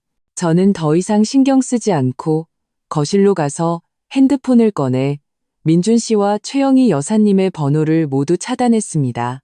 이전에 미나가 추가했던 제 카카오톡도 함께 삭제했습니다. 이 모든 것을 마치고 저는 베란다로 가서 밖에 저녁 노을을 보았습니다. 목에 걸린 금목걸이를 만졌죠. 드디어 그들에게서 완전히 벗어났습니다. 이전에는 그들이 다시 와서 소란 피울까봐 걱정했는데 이제 보니 그들은 생떼와 협박밖에 할 줄 모르는 사람들이었습니다. 제가 단호한 태도를 보이고 법이 제 편에 서 있는 한 그들은 감히 아무것도 하지 못할 것입니다. 저녁에 저는 손 변호사님께 전화를 걸어 방금 있었던 일을 말씀드렸습니다. 손 변호사님은 웃으며 말했습니다. 잘하셨습니다. 그들과는 완전히 단절해야 합니다. 그들에게 어떤 환상도 남겨주지 마세요. 앞으로 그들이 다시 와서 소란 피우면 바로 경찰에 신고하세요. 제가 후속 법률 문제도 처리해드리고 당신의 안전과 재산이 손실되지 않도록 보장하겠습니다. 전화를 끊고 저는 자신을 위해 라면 한 그릇을 끓였습니다. 계란도 하나 풀었죠. 민준이네 가족의 쪼잔에서 완전히 벗어난 것을 축하하는 의미였습니다. 라면을 먹으며 마음이 매우 편안했습니다. 이혼 증명서를 받은 후 아파트 인테리어를 정하고 그 다음에 손 변호사님과 여성 창업 스튜디오를 여는 것에 대해 이야기할 계획을 세우기 시작했습니다. 며칠 지나지 않아 이모에게서 전화가 왔습니다. 민준이네 집이 지금 엉망진창이라는 것이었습니다. 미나가 최영희 여사님의 당첨금으로 고수익 재테크에 투자했는데 재테크 회사가 도망가고 사기꾼에게 1억 원을 사기당했다는 것이었습니다. 지금 최영희 여사님은 밥도 제대로 못해 먹을 지경이고 매일 집에서 미나를 욕한다고 했습니다. 저는 듣고 나서 아무런 감흥도 없었습니다. 모두 그들이 자초한 일이고 저와는 아무런 관련이 없었습니다. 이혼 증명서를 받은 날 저는 일부러 외삼촌의 묘를 찾아갔습니다. 이혼 증명서와 스튜디오 사업자 등록증 사본을 묘비 앞에 놓고 조용히 말했습니다. 외삼촌, 저 이혼했어요. 스튜디오도 열었고요. 앞으로 저 같은 자매들을 도울 거예요. 걱정 마세요. 제가 잘 해낼 테니 외삼촌의 기대에 부응할게요. 바람이 묘비 앞에 소나무를 스쳐 사르륵 소리를 냈습니다. 마치 외삼촌이 저에게 화답하는 것 같았습니다. 스튜디오는 시내의 오피스 빌딩에 열었습니다. 저는 일부러 따뜻한 인테리어 스타일을 선택했습니다. 벽은 옅은 베이지색으로 칠하고 바닥은 옅은 갈색 원목으로 했습니다. 로비에는 부드러운 소파 몇 개를 놓고 티테이블 위에는 다육이 몇 개를 놓았습니다. 손 변호사님이 여성권익 보호 활동을 하는 친구 몇 분을 소개해 주셨는데 그분들 모두 자원봉사자로 와서 자매들의 법률 문제를 상담해 주기로 했습니다. 스튜디오 개업 첫 달에 20명이 넘는 자매들이 찾아왔습니다. 각 결혼해서 시댁에 시달릴까봐 걱정하는 사람, 이혼을 진행하면서 재산을 지키려는 사람, 그리고 창업하고 싶지만 자신감이 없는 사람 등 저는 3조 원 유산에서 200억 원을 출연해 여성 창업기금을 설립했습니다. 한부모 가정과 어려운 환경에 처한 여성들의 창업을 전문적으로 돕기 위해서였죠. 첫 수혜자는 이정 씨였습니다. 그녀는 남편과 이혼한 후 시댁에 의해 빈손으로 쫓겨나 5살 딸을 데리고 아르바이트로 생계를 유지하고 있었습니다. 저는 그녀에게 아파트 단지 입구에 가게 자리를 찾아주고 2억 원의 창업기금을 신청하게 도와 작은 슈퍼마켓을 열게 했습니다. 슈퍼마켓 개업 날 이정 씨는 제 손을 잡고 눈시울을 붉혔습니다. 대표님, 감사합니다. 대표님이 아니었다면 제가 평생 제 가게를 가질 수 있을 거라고는 상상도 못했을 거예요. 앞으로 제가 돈을 벌면 저도 대표님처럼 어려운 다른 자매들을 도울 거예요. 이정 씨와 그녀의 딸이 즐거워하는 모습을 보며 마음이 매우 뿌듯했습니다. 목에 걸린 금목걸이를 만졌습니다. 저는 외삼촌이 항상 저를 지켜주고 계셨다는 것을 알았습니다. 이제 저도 더 많은 사람들을 지켜줄 수 있게 되었습니다. 그 끔찍했던 과거, 저를 계산하던 사람들은 모두 과거가 되었습니다. 제 미래는 스튜디오의 불빛처럼 따뜻하고 밝을 것입니다.